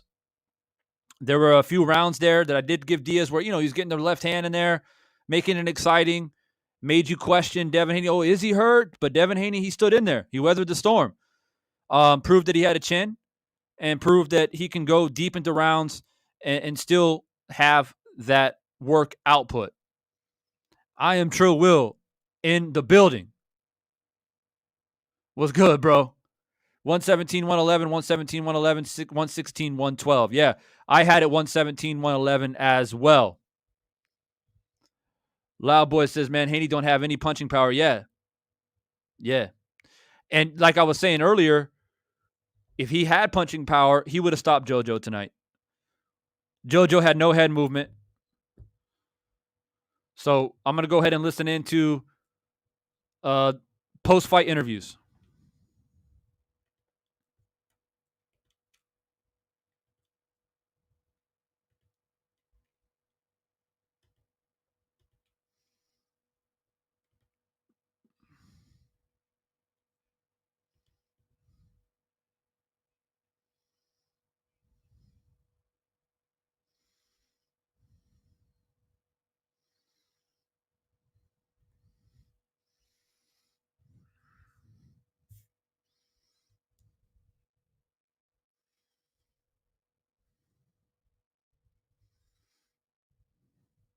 Devin Haney just giving some credit to JoJo Diaz, saying he's a tough fighter.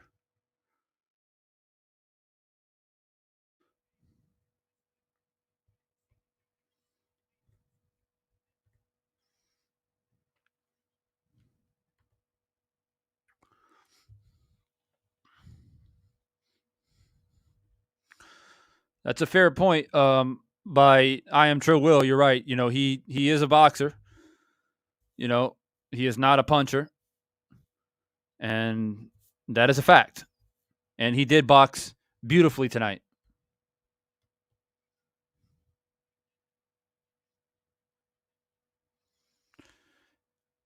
The guy asked him about the 12th round. It looked like JoJo landed some shots. How did you feel? He said, "Oh, I felt fine."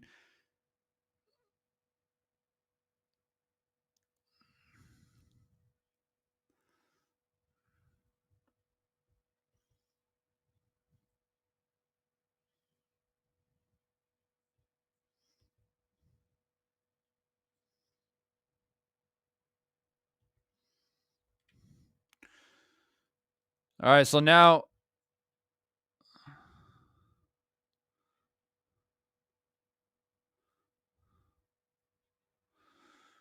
they asked him if he's ready to fight Kambosos. He said yes.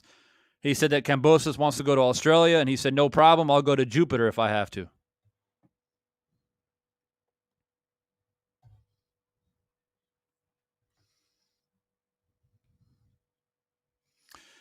Well, this is crazy. If we do get this fight next, we just got a super middleweight undisputed.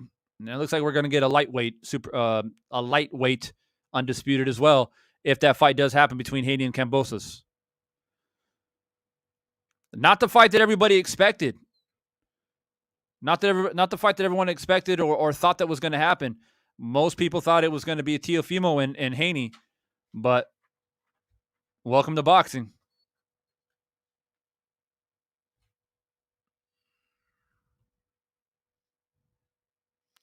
They're interviewing JoJo now.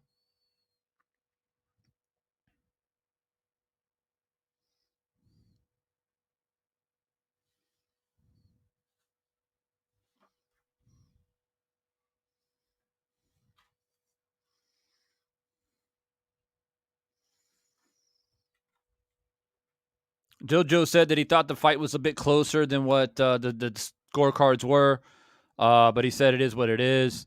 He's going to go back to the drawing board. Jay Smooth says, yeah, damn, my prediction was wrong. I thought Devin could stop him. Yeah, man, I told you. I told you this shit going 12. Y'all got to pay attention to Divine Sense Boxing, man. I'm telling you.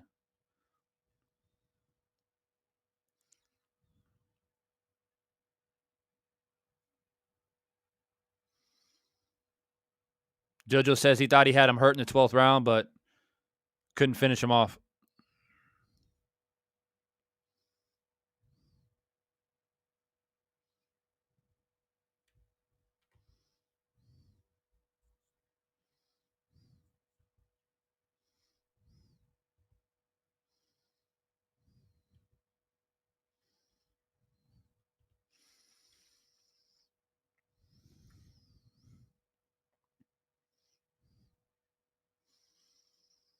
Let's see Oscar De La Hoya there.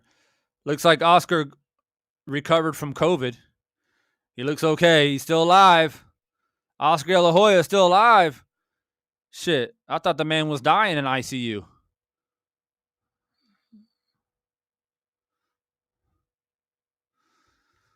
So that's that, guys. I'll go ahead and give some post-fight thoughts just real quickly. Anybody that wants to join in and give your post-fight thoughts, I'll go ahead and post the link one more time for anybody that wants to jump in. And we'll chop it up for a little bit about the fight and what we would like to see in the future. So there's a link in the chat. Go ahead and click on it if you want to jump in here. And if not, I'm just going to go ahead and give a quick breakdown if nobody joins in, and then call it a night. So,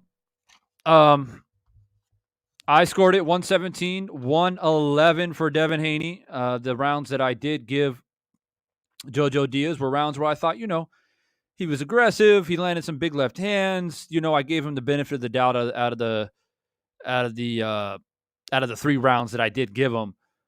But Devin Haney, he really closed it well. I gave Devin Haney 8, 9, 10, 11, and 12. All those rounds just straight through. I thought that he put in some excellent work to close out the fight, and that ultimately gave him the nod. Going into the 8th round, it was a little bit closer on my scorecards. I had it. I had it. Let's see, 1, 2, 3, 4, like 4 rounds to 3 or something like that. And Devin Haney just really pulled away in the later part of the fight. So congratulations to Haney, and I guess it's Kambosos, man. I guess that's the next thing that we got to see, that we are owed as boxing fans. What's good, bro? You're back. Yes, sir. So I had to drop out because I was watching on my computer, and I wasn't able to get it. So I'm like, damn. Okay, so I had to watch it on my phone because it was just taking too long to load. But I had to fight. It eats up a lot of bandwidth, bro. Yeah, I was like, what the hell? So I was like, anyway. So the fight I think I had like 9 rounds to 3. I'd be okay with 8 rounds to 4. If you said 7 rounds to 5, that's just pushing it. That's really stretching it. Really, really stretching it. But I had it about 9 rounds to 3.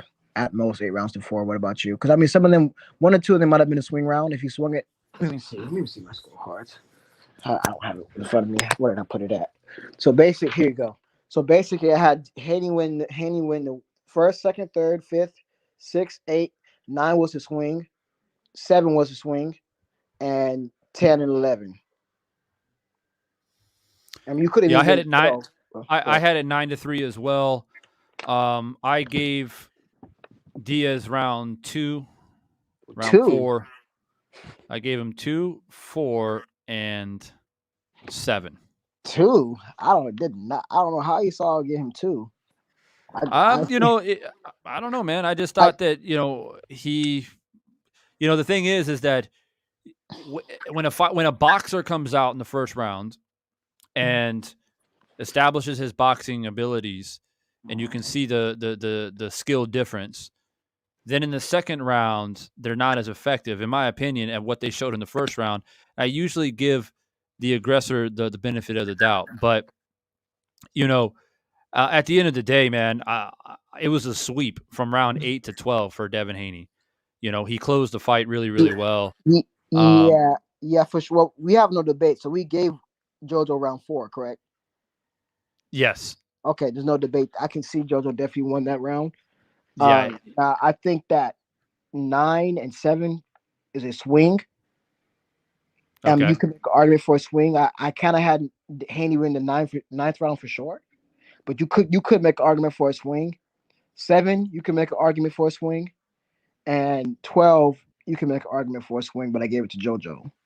So you saying there's some swing at most I could see it. Eight. Can you reasonably see 8 rounds to 4? Yeah, yeah, I can see the possibility there. I wouldn't be mad at anybody if they had it 8-4. If you go 7-5, then I'm kind of like, No, that's too. yeah, that's That's that too. they're just being too nice. It's too And I nice. I- and and Yeah, and and I'm nice. I mean, yeah, I gave JoJo the second round, and you're like, what? The second round, and no, that's me being nice. yeah, So I no. I can only be nice for so Once. long. You know I what can I only mean? be. I can be nice once. So if you said 8 rounds to 5 and 4, cool. But I more 9 rounds to 3 is more what I feel. But 8 rounds to 4, I'll accept it. Yeah, but you know what it is, man. I kept saying during the fight. I don't know if you were listening to my commentary, but I was saying that Arturo, what's up, bro? I was saying that if JoJo Diaz had some head movement, he'd be better off. But he just kept coming forward with the high guard, not moving his head. And yeah, I mean, he was blocking a lot of punches. I mean, but eventually Devin is going to break through that guard, and he started to do that towards the end of the fight. And Devin figured out that the uppercut's open and his body's open, and he was just scraping Diaz to the body with straight right hands, right uppercuts to the body, and then check left hooking off of the southpaw stance, and continuously forcing JoJo Diaz to reset. And he just boxed beautifully. I He mean, but did. we knew coming into this, and I knew this coming into it, that Haney is a boxer and he's coming in to put on a boxing clinic. And that's what he did. And Yes, that's why I didn't think that there was going to be a stoppage. I knew me that neither. JoJo is tough. I knew that he's a veteran. And I knew that when push comes to shove, even if he's losing the fight, he's going to be in Devin Haney's chest and try to at least make it interesting. And that's what he did. It was. He definitely had his moments, and he was game. He was a game opponent for tonight, and you can see that. I think overall, I think I could say that so far this is probably his toughest test.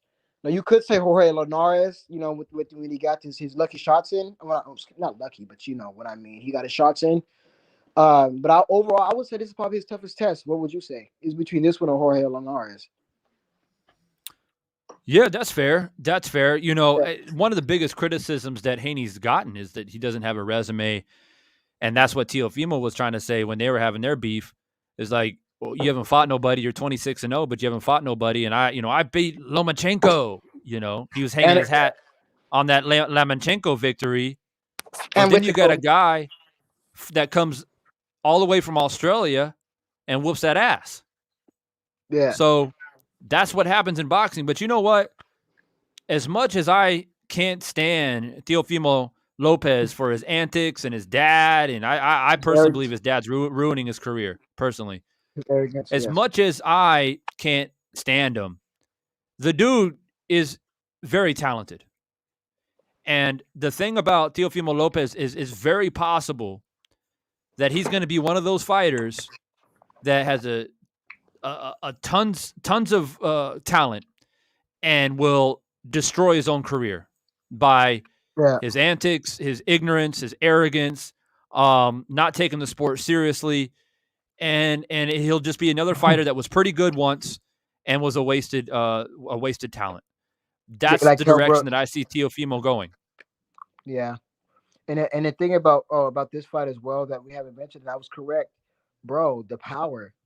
I mean, Haney was hitting him with some flush shots that if anybody with some power would have really at least had Jojo dropped or hurt, wobbled. That Exactly. I'm Yeah, for scared. sure. I love Haney. He has the talent, but there's one thing he needs to work on. He needs to figure out a way to get more power because when he like he said what this post fight interview he said 135 is hard to make. So Yep. what you're having a tough time keeping these guys off of you as is at 135. So if you go all the way up to 140 and if probably eventually 147, I mean, I don't want to go that far. At 140, it's like, what is he gonna do? He needs more power, bro. And I think I don't know if you saw the same thing I saw because Haney was hitting with some flush, beautiful shots. That if I'll, anybody I'll, with I'll some comment power, on yeah, go I'll ahead. comment on that in just here in a second. I do want to highlight Jay Smooth's comment here. He says Adrian Broner. That's a perfect comparison because yes, Adrian Broner, a guy that got to stardom very young, made a lot of money very young, and it got to his head, and you saw the downward spiral. Now we see him in the media getting arrested more than we see him in the ring, and that's sad. And Teofimo Lopez, if he doesn't get his dad out of his corner, gassing him up and filling his head up of BS, I don't see him in any other outcome than what Adrian Broner has ended up in. And when you are in a fight where you're busted up, you're cut up, you're bleeding everywhere, you've taken hellacious shots, you were dropped in the fight, and then you come out and say, "Oh, I mean, it's one thing to say you thought it was close. I mean, fighters do that shit all the time, right? Oh, I thought it was close." But you come out and say you thought you won it 10-2? 10-2? But you know Yeah. what that is? That's daddy. That's papa. Not giving you the right instructions in the corner So during the fight. same thing with Devin Haney and his dad, Bill. Um, Bill was giving this fight. I'll give it. He was giving some okay advice, but I mean, he's not a world class trainer. So I mean, I'm sorry. He's a guy whose son he boxed. His son was good at it, and they are where they are right now. He came up with his son, but he's not a world class trainer. And I think he wants to be able to come up with Devin, right? If Devin Haney becomes, again a huge star with like a Floyd, a Michael Jordan, a Floyd Mayweather, with LeBron James, whatever the case, Messi, whatever of boxing, right? If he becomes a household name, he wants to be there, part of that legacy, and he will be. But I mean, I just don't trust, you know, Haney 100%, Bill Haney 100% over his son's career, especially when it comes to giving ring advice. Now this fight was Well, okay, but it was well, it let me was say yeah. let me say this. Look, and I've went on long rants, and I know you've been gone for a little while, and you just recently came back, but I've made long rants about the father and the son trainer duo, and I personally just can it work? Yes. Does it work often? No, it doesn't. Yeah. Look at the history of the sport, right? And the reason why it doesn't work is because guess what? That little boy that you raised that grew up into a man is no longer a boy anymore. He's a grown ass man, right? But that's the problem. Sometimes dads, they can't let that shit go. So what happens is you get one or the other, right? When dads are training their sons at the world championship level. This isn't amateur boxing anymore. So when you get to that level, you got two types of dads. The first type, they're the type like Teofimo Lopez's dad, gassing their son up all the time, even though they're losing a fight or whatever. They're gassing them up, telling them they're doing a great job. My son's the greatest thing ever. We'll be back. This is the takeover. Then you got another dad who's just way too harsh and overly aggressive to try and control their son's career. Yeah. And so you either get one or the other. And that's why it just doesn't work. Even Floyd Mayweather Jr., who would come out and maybe one day he'll do a documentary like Jordan did and talk about his career. But he said on multiple occasions, like, look, I wouldn't be here without my dad. I learned the skills from my dad, but he was a pain in my ass when I turned professional. And when he went with Roger, his uncle, he had a lot of success. And when people say, oh, well, but it's still family, Divine, listen, a dad and an uncle is not the same thing. I can't speak that for every family. Some people look at it like the same, but for me, my dad and my uncle, my dad's brother, completely different people. Completely. My dad was a hard ass. My uncle was more like a hippie, laid back, chilling, riding Harley Davidsons, and let's go chill out at the park and chase chicks when I was in high school.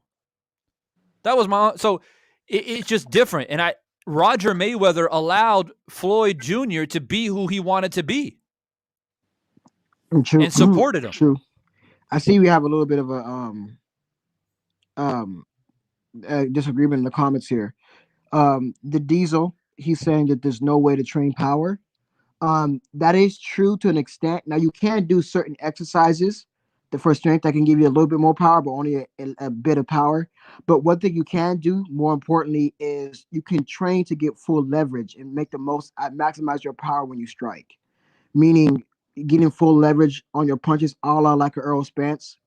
Learning how to get full leverage, learning how to sit down on your shots.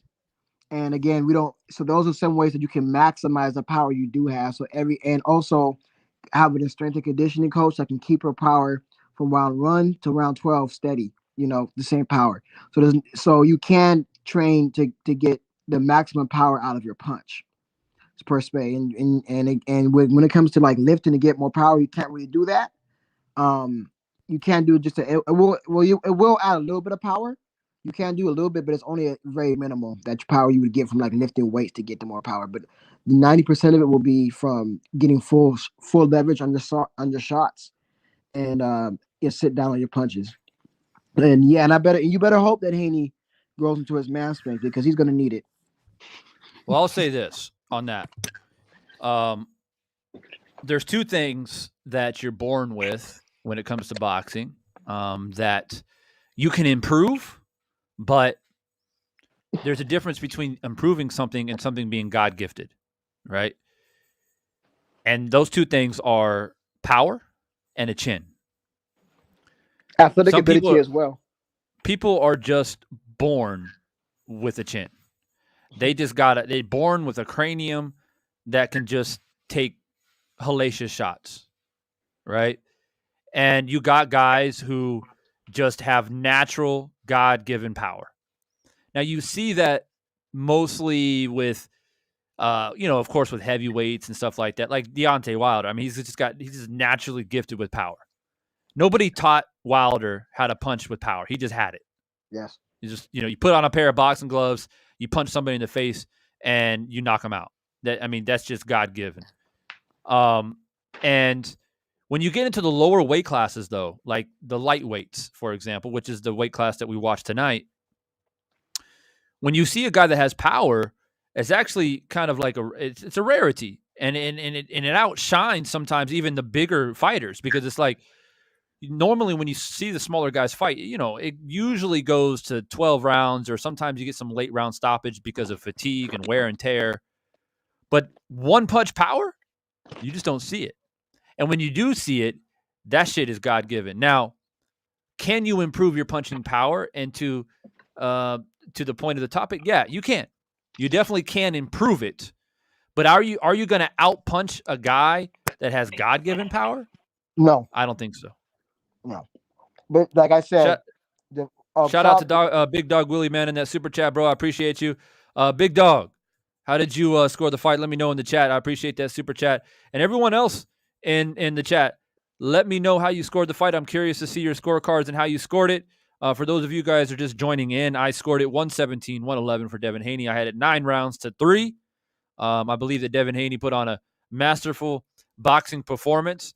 JoJo did his thing, though. JoJo came in. He tried to make it a rough and tough fight, and he was the veteran in this fight, and he tried to take Devin Haney into deep waters to see if he can try to finish him. Went into the 12th round, and JoJo, he went for broke. He did. He tried to stop him. And unfortunately, Devin was able to weather the storm, and I believe that Diaz, I think he burned himself out too quickly. I think he should have waited until maybe like the minute 30 mark, the last minute 30 to do it. He started too fast, too quick, and he emptied the tank. And Devin, all he had to do was just weather the storm, and that's what he did. We got Big Dog. He said he had it 8-4. My boy Platboy, he had it 9-3, same as me.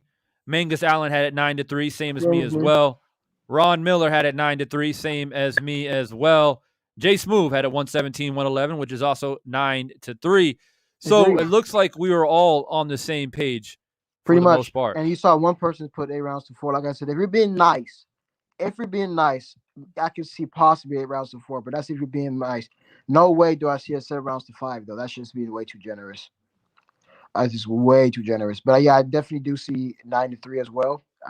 That's my thing, but I could also see 8 rounds to 4. But I mean, 9 rounds to 3 is what I had it.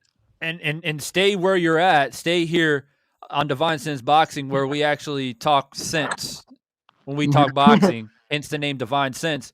Don't go over to these other channels, because if you want to find it, you find it. I guarantee you, there's probably people out there that had to fight a draw or some shit. That's fucking ridiculous. Don't waste your time going over to those people, because they will drop your IQ points very quickly, and taint your boxing knowledge and interest in the sport.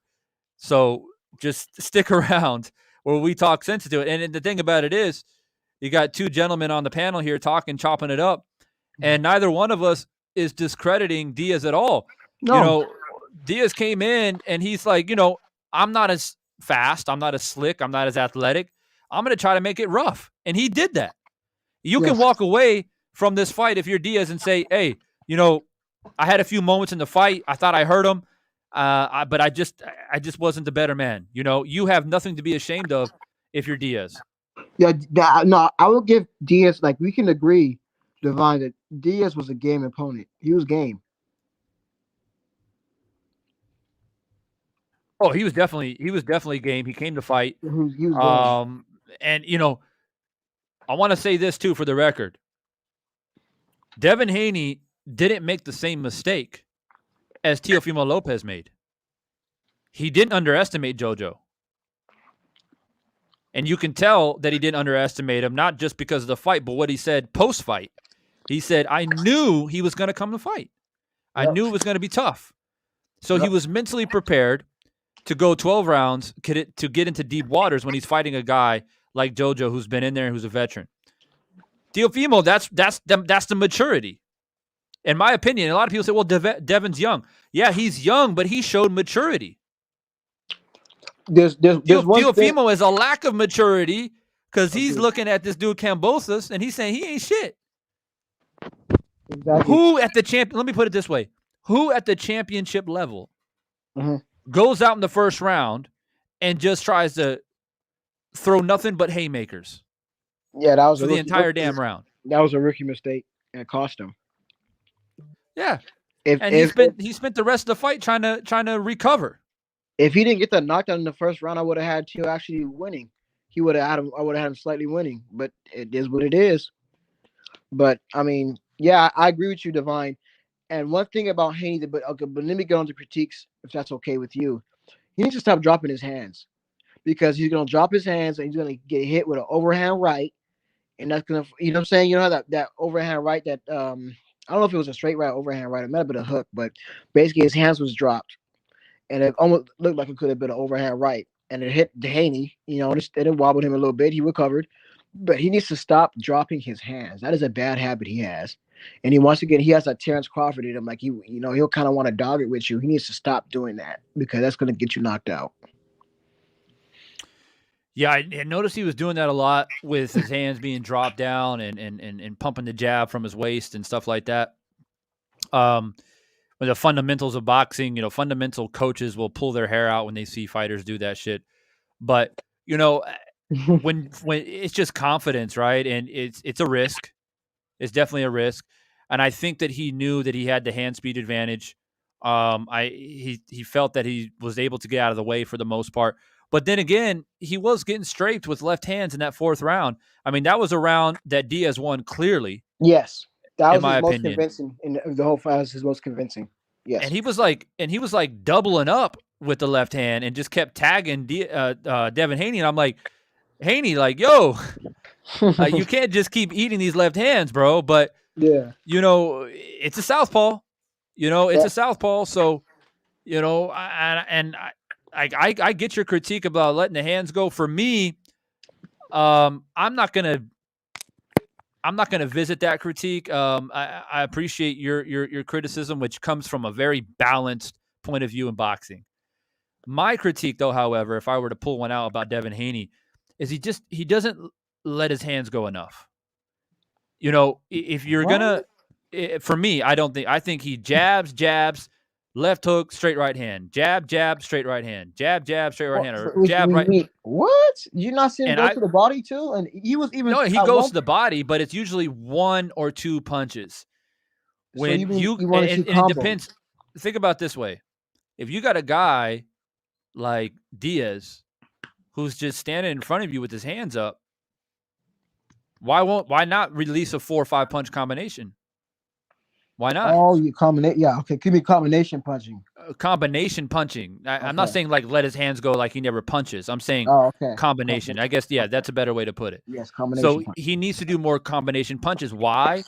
Because he has the hand speed to do it. He Hmm. has the accuracy to do it. And what happens is this, right? This is a learning lesson for Devin Haney. Tonight, he got the decision. The judges scored it fairly well.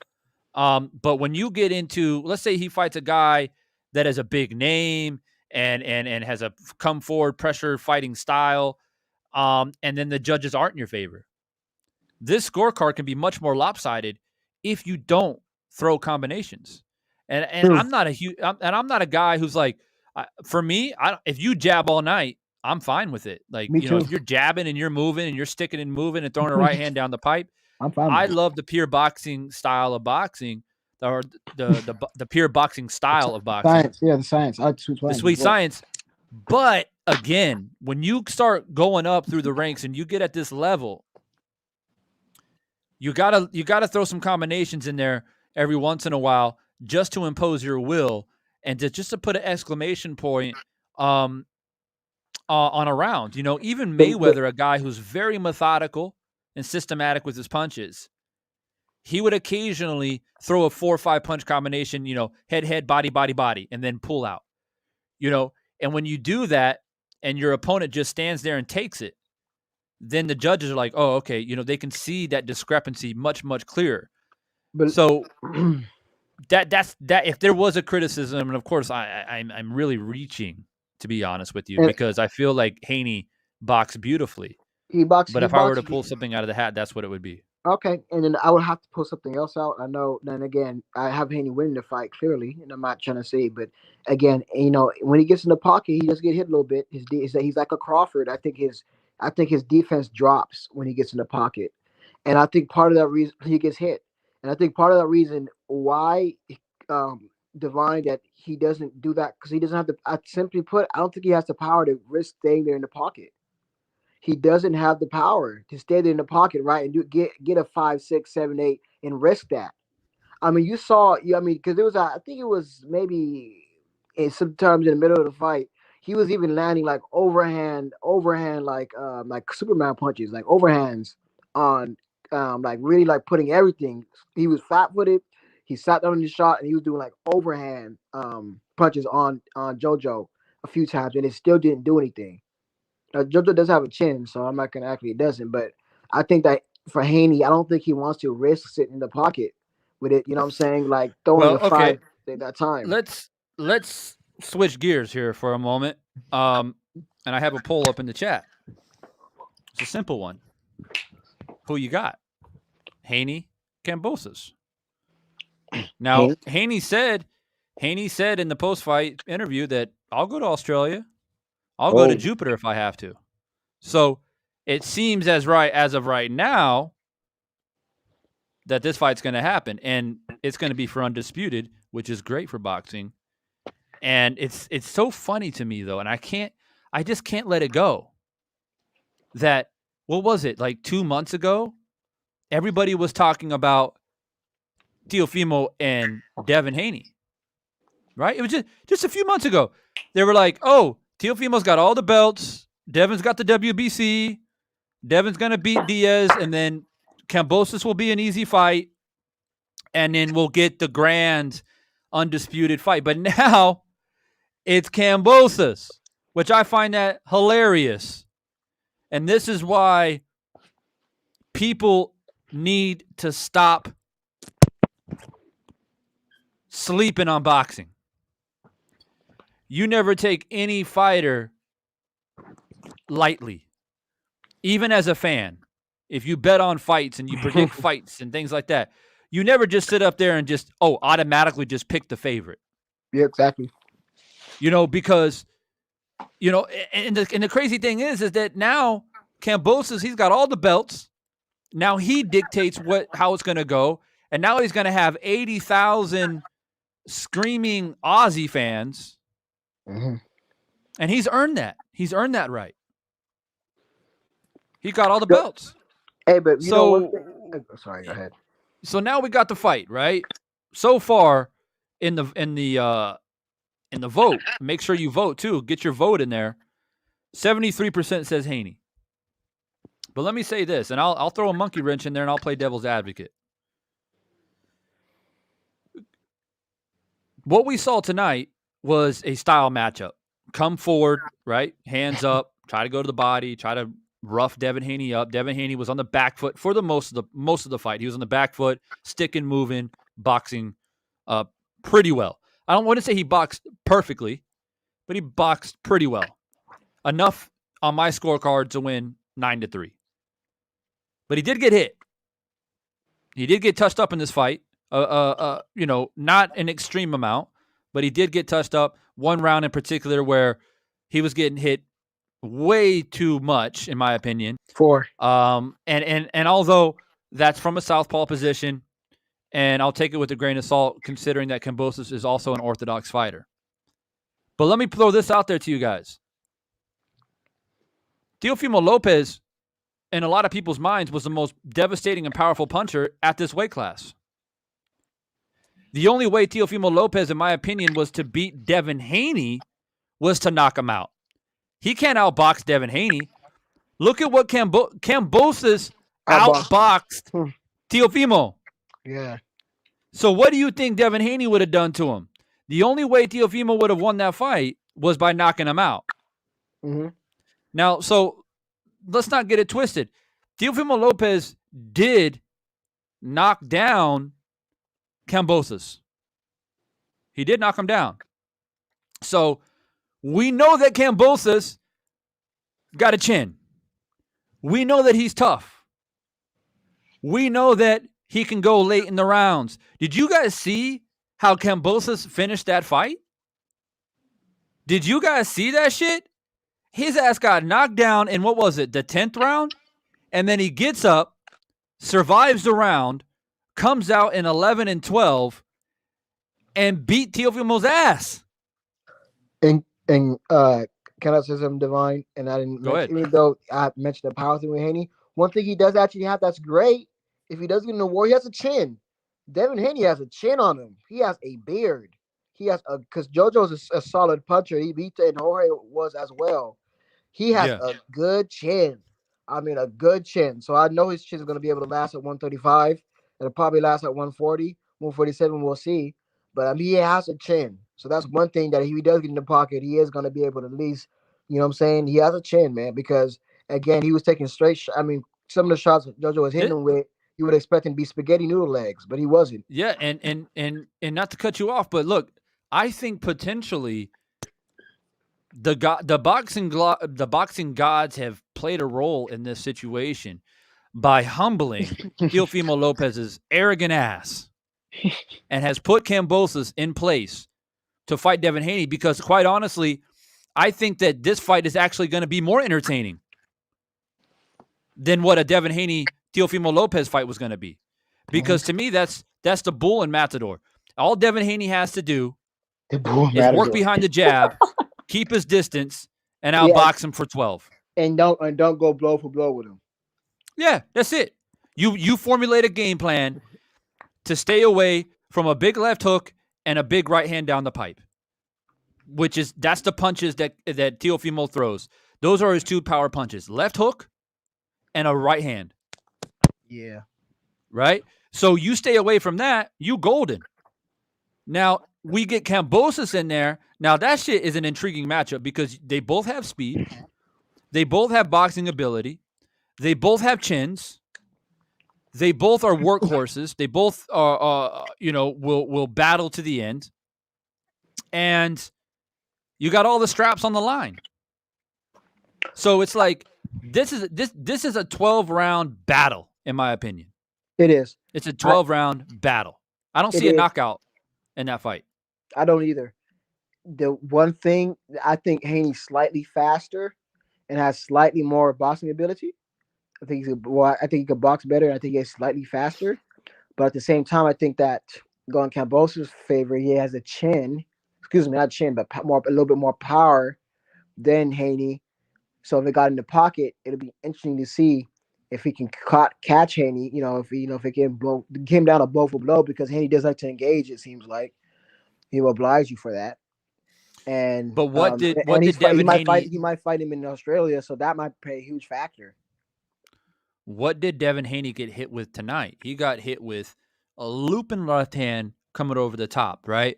Yeah. And when you go back, and sometimes, straight left hands, but a lot of it was head down, looping over. Bam, yeah. Right? Now, hands down. When you look at the Kambosos Teofimo fight, Kambosos, what was he landing? Looping right hand over the top, right? Yeah. Putting his head down, looping it. That's how we knocked him down in the first round. Yep. He took a jab, he stepped into it, took a jab, and countered over the jab with his own right hand. With his head down, he was looking down. Boom! Down goes Teo. And the thing about this fight, though, that I saw, I think this fight is going to make Haney get that much better. I think this is a great, great, great experience fight. Because even though Haney won by a comfortable margin, yes, you could see the pressure that JoJo was putting on him, and you could see how, there's some flaws he can clean up, right? So it's like this was the perfect fight he needed to face somebody who's a little bit more older and a George Kambosos. You know what I'm saying? Yeah, so I agree. And when I think about it, predicting this fight is going to be very, very, very, very challenging. Once the fight, I'm going to speak it into existence. I'm not going to say if. I hate using if. When the fight is announced, we get into the breakdowns and the predictions. It's going to be tough because I have to look at a lot of tape. I have to look at Devin Haney fighting a right-handed fighter because tonight he fought a southpaw, and I got to study that tape to see how he deals with hand speed. And I don't know. I don't know if he's fought a guy like Kambosos. But then again, I don't think Kambosos has fought a guy like Devin Haney. So that's why this fight is very, very, very interesting. And so I'm looking forward to breaking it down and dropping my prediction about it. And the cool thing is about this fight, I don't know if it's a cool thing, but I don't know, unless it comes from Devin Haney, I don't imagine a lot of trash talking. They're both really nice and humble guys. There was a lot of trash talking when it came to Teofimo and Kambosos because Teofimo's like disrespecting Kambosos the entire time. Exactly. Right? But Devin Haney doesn't strike me as that type of guy. So leading up, I don't know how they're going to have to spice it up somehow. They need some type of energy. They can't just be like, hey, let the best man win. We don't need to hear none of that shit. We hear a little bit of competitiveness, and hopefully we can get it out of them and get a good lead up and build up to the fight because you are fighting for the undisputed. One thing that Caleb Plant did before he fought Canelo was slap him in the face, right? So even though people are like, oh, there's no way Caleb Plant's going to win, people were still like tuning in because of what happened leading up to Impressive. the fight. Yeah, exactly. That'd be Yeah, and I think that I mean I have to go back and watch some film, but if I'm just going off top of my head, I do think that Haney is a little bit of the better boxer than George a little bit, and I think he's a little faster as well. Or just going off top of my head, but that doesn't mean that just because he might be a little boxer better and a little faster doesn't mean that Kambosos can't come up with a game plan do to you beat do you Haney. think do you Yeah. think Kambosos beats Jojo Diaz? I think okay. So I think that Haney, okay, just going off the top of my head, I think Haney beats Kambosos in a split.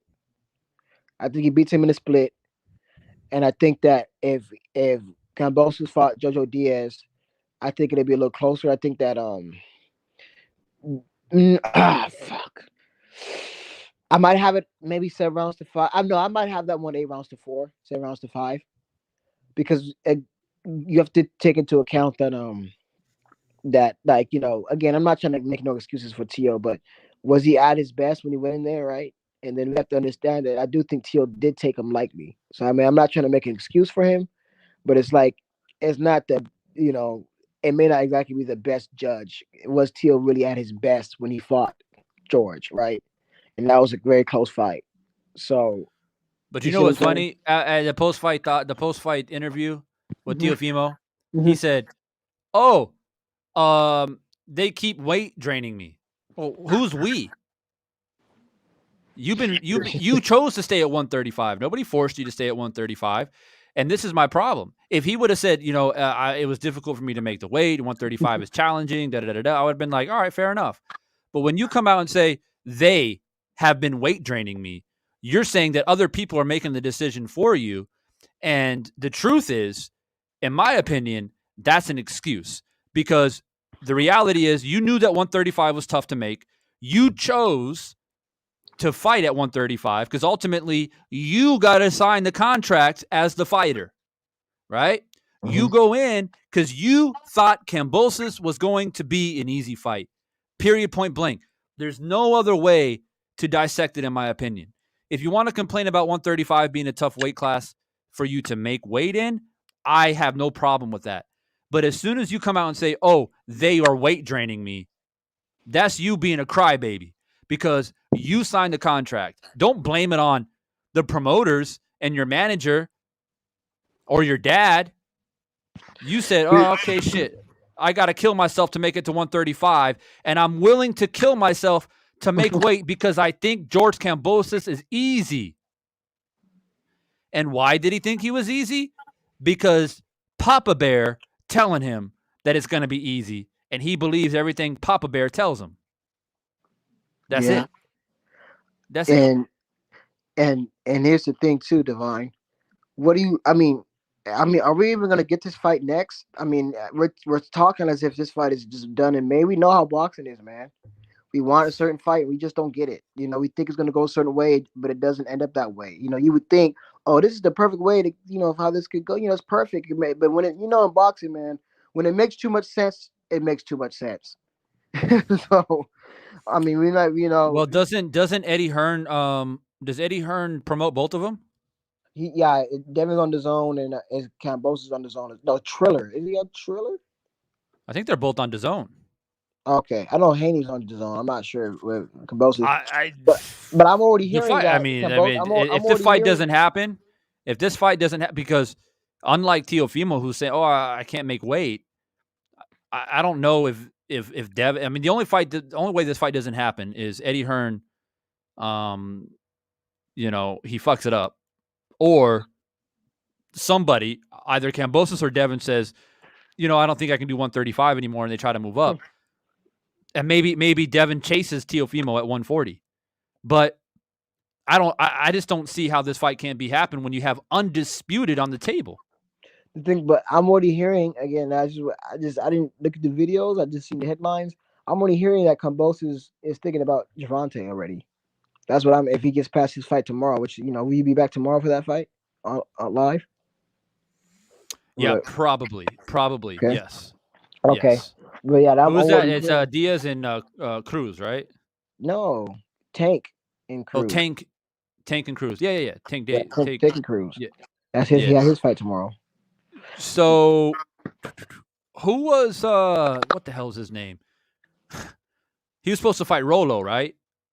Yeah, and then Rolo dropped out because it's, I guess, sexual allegations. I don't know. It's neither here nor there whether he did or not. But anyways, he dropped out, and then now Right. Isaac Okay. Cruz is his replacement. And just to remind everybody, because some people might be like, yo, Devon, you don't know about Tank Davis. Well, obviously I know about him, but the thing is, I don't watch smaller weight classes. I'm a middleweight welterweight guy. Welterweight. Yeah, me too. That's my My my weight classes yeah. because that's my weights. As in, like, if I were to fight, that's the weight that I would fight at, and those are the weight classes that I've been watching my entire life. You know, Tommy Hearns and Hagler, my dad showing me those fights and stuff like that. And so those are my weight. And of course, everybody watches the heavyweights, but Yeah.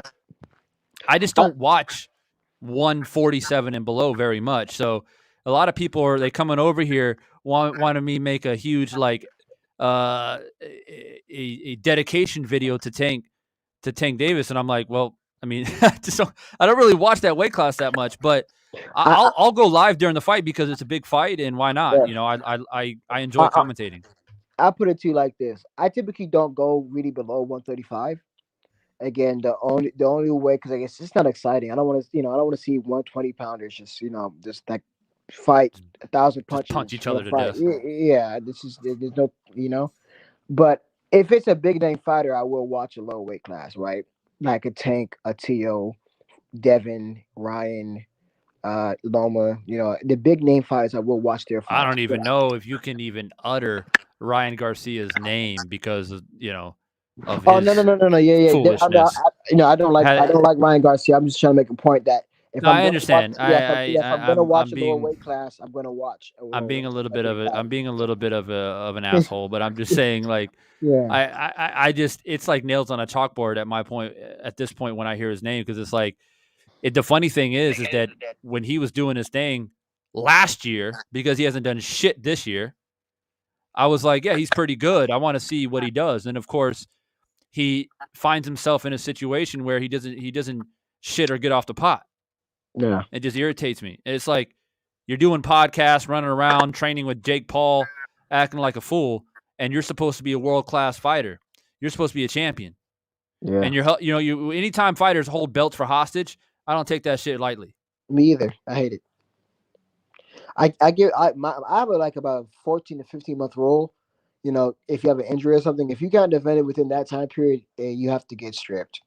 Because no matter who it is, whether it was Floyd or any of my favorite fighters, I think you have about a 14 to 15 month at most. Yeah, and Restriction I'm one period. of the biggest Mayweather fans that you'll probably ever meet. If you were around 10 years ago when I had my old channel, you guys would know that. And to this day, he's of this generation. He's my favorite fighter on a boxing level. I don't really support all the things he does outside of the ring, but inside of the ring, he's one of the best to ever do it, in my opinion. But with that being said, I didn't like that shit when he retired and then he came back and caught Juan Manuel Marquez on a catch weight and all that different stuff. And the people say, well, Devon, he outboxed his ass way better than Pacquiao did. I'm not discrediting the victory per se. I'm just saying that you have to be consistent. Yeah. We criticize these fighters all the time for catch weighting and holding belts for hostage and retiring and coming back and this and that. And it's just like Mayweather's no different, right? Do I think if they would have fought at a healthy weight of like 147 or whatever what it should have been? I think it was a catch weight of, I can't remember what it was now, but I think Marquez had to move up in weight. But if they would have fought at a more comfortable weight for Marquez, do I think the fight would have been any different? No, but that's not the point. I already knew Mayweather would outbox his ass. As soon as I saw Marquez drinking his own piss, I already knew what time it was. Yeah, exactly. Um, uh, but no, no. I mean, yeah, Divine. It's just we've having some good fights at boxing, even though boxing has its downs. But we are getting. I mean, come on now. We're closing out 2021 with a strong roster. We are. We We, are. and we still got I don't know if this is because we still got Marcus Brown versus Artur Beterbiev at 175 pounds. We got who the two heavyweights about to fight? Was it Chisora and Joyce? Yeah, Joe Joyce. Yeah. So they're coming up too, and I've heard some rumblings. I heard some rumblings that that Wilder's actually making some plans behind the scenes to make a comeback and fight somebody. So Yep, that might be in the springtime. yep. I think Uh, so. Yeah, it's boxing. I think is slowly starting to come back, and we're getting some good big competitive fights.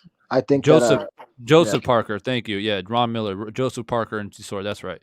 No, okay. Um, so I just wanted to before I close this out, because I've been live close to 3 hours now, and my daughter's starting to get a bit antsy.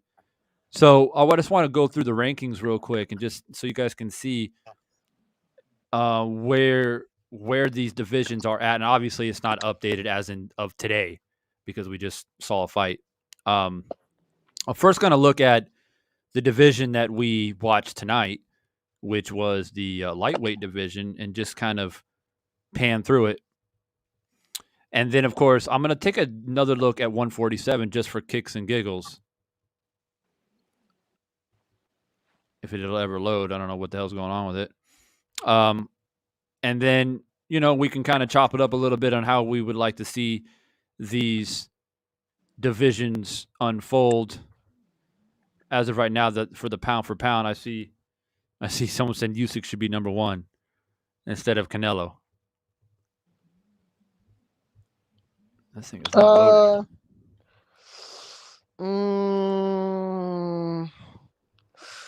Nah. You can make an argument, but nah, I'd have Canelo number one. All right. So here's the lightweights, right? So you got the champ, Kambosos.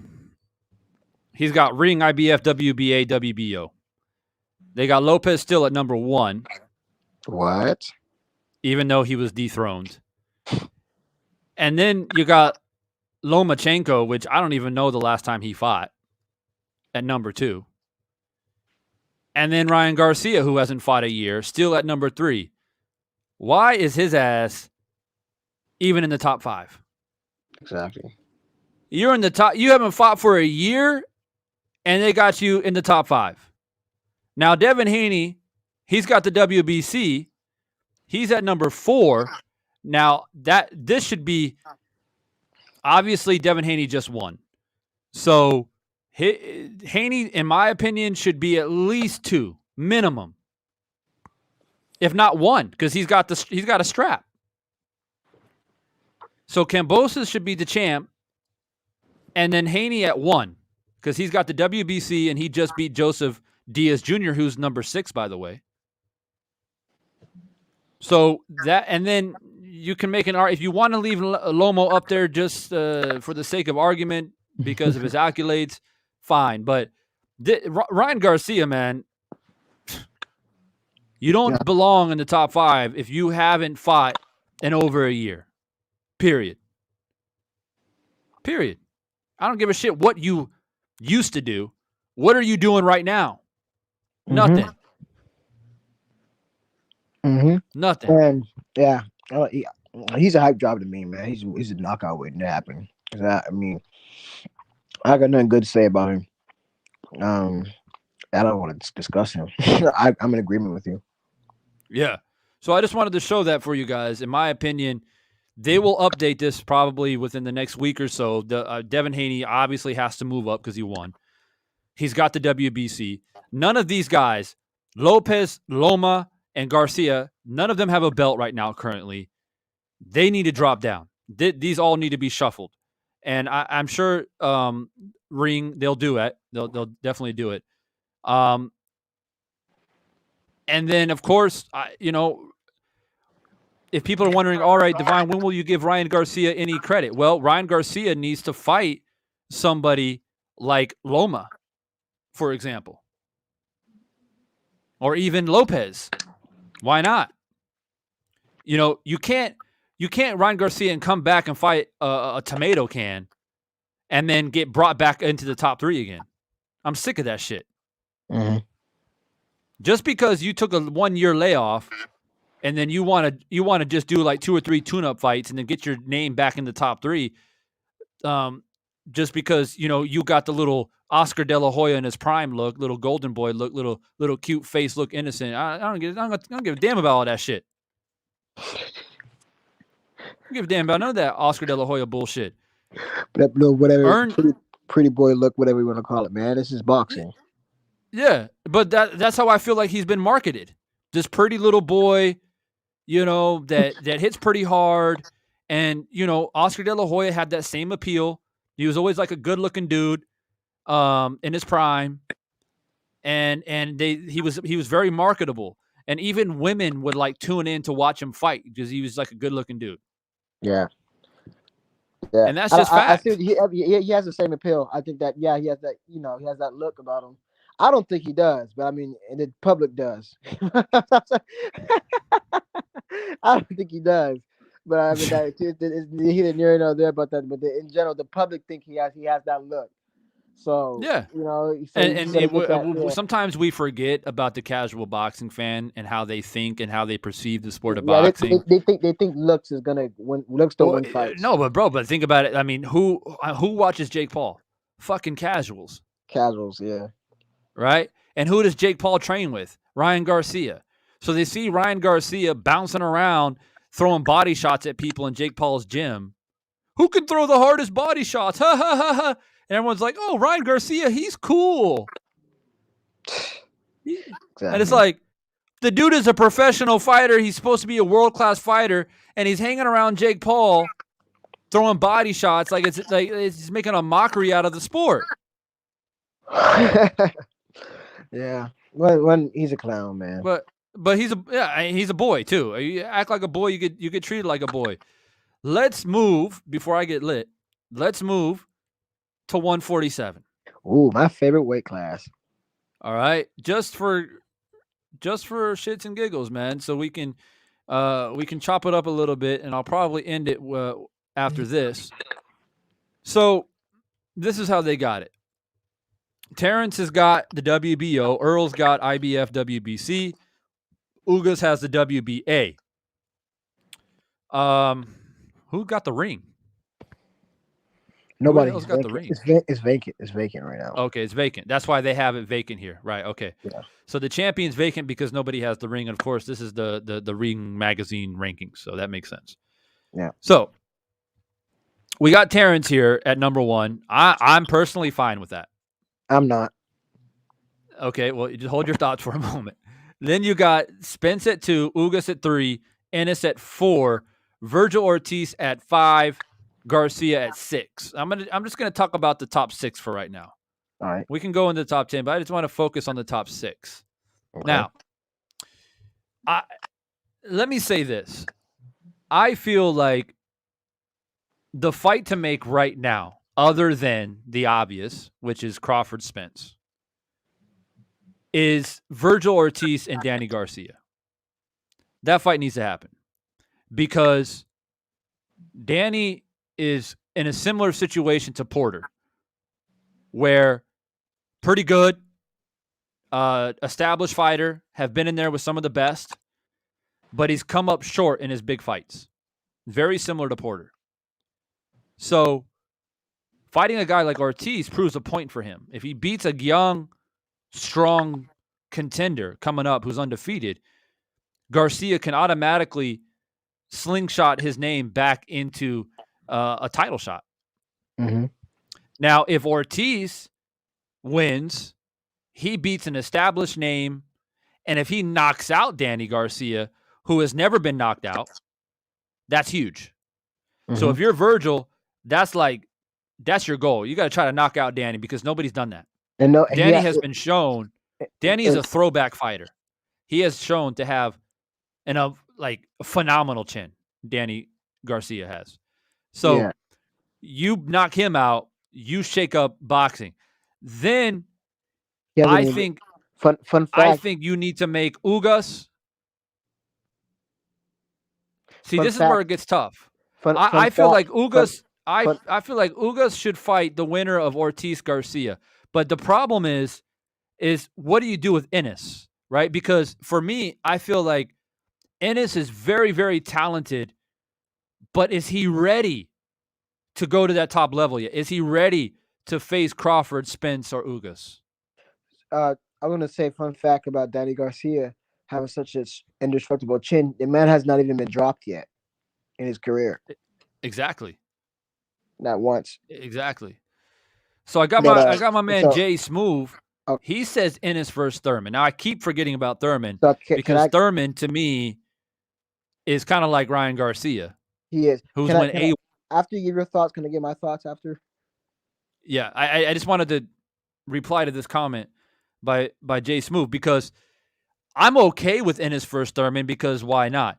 But I mean he's not even on this chart because he's so inactive. Yeah. But yeah, if he comes back, he looks good. He looks confident. Yeah, Ennis Thurman is similar to Ortiz Garcia because young guy fighting the established guy, that kind So of scenario. let And me. Oh, go ahead. so go ahead. Go ahead. Go Okay. ahead. So this is what I think the fights to make. Now, of course, Spence versus Crawford, put that to the side. Whatever. We know that's a fight we all want to see, but let's put that to the side. So what I think is for a good fight, and I think is Spence. Okay, so because again, I'm thinking from the standpoint of who's been inactive and who needs a fight, right? Spence is a champion. He didn't get his last fight, and I think hopefully he probably get a fight announcement this month. But I think Spence can fight two people. I think Ugas makes a lot of sense because they were planning that fight anyways. So Ugas, and I think he gets past Ugas. He might even stop Ugas because they're good styles make fights. But again, WBA is really being finicky now, so they don't. I don't know if the fight's going to happen next. So if the fight doesn't happen next, it's we're going to see because there's a purse bid on the 9th of December, so we're going to see if Al Heyman can pull some strings and see if he can pay somebody some step aside money to see, and and if the WBA is going to allow it and stuff. So we might still see it, but again, depending how that press bid goes. Um, and another one that I think is a dark horse that nobody's talking about. I think Spence versus Thurman.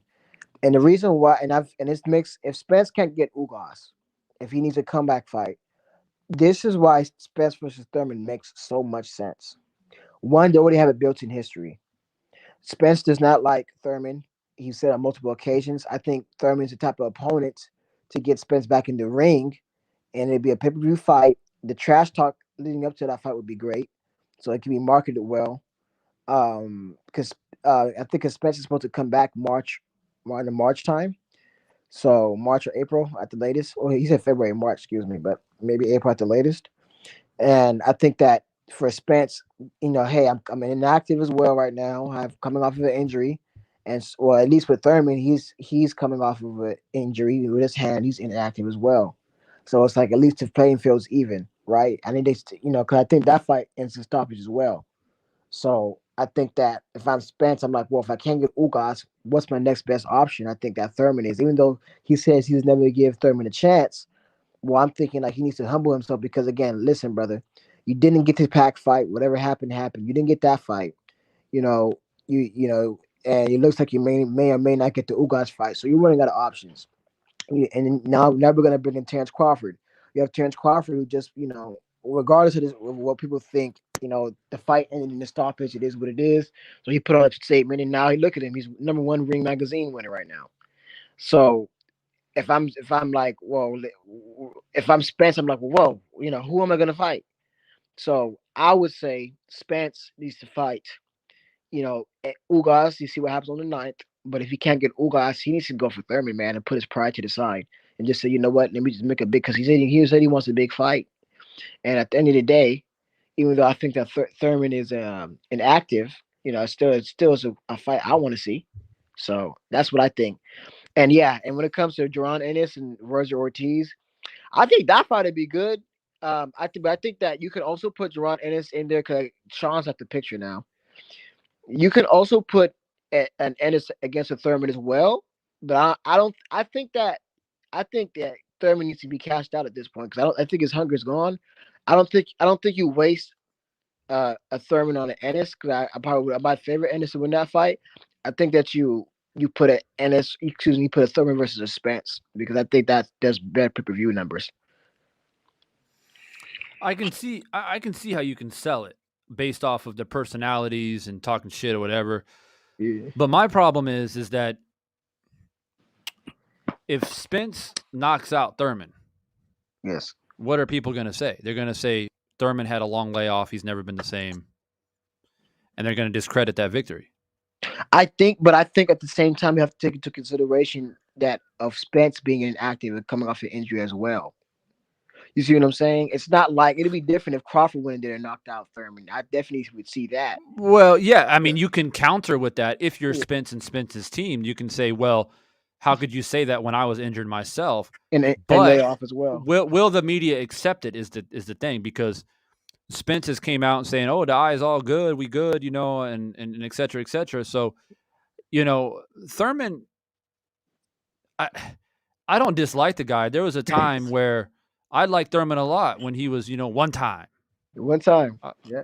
I liked him a lot, but in recent years, he just kind of fell off the face of the earth, and he's in the boxing gym training, but he's not really training. He doesn't know what he wants to do, and his hair looking all frizzled, looked like he hadn't brushed his hair in like 2 weeks and shit, and But just not looking right.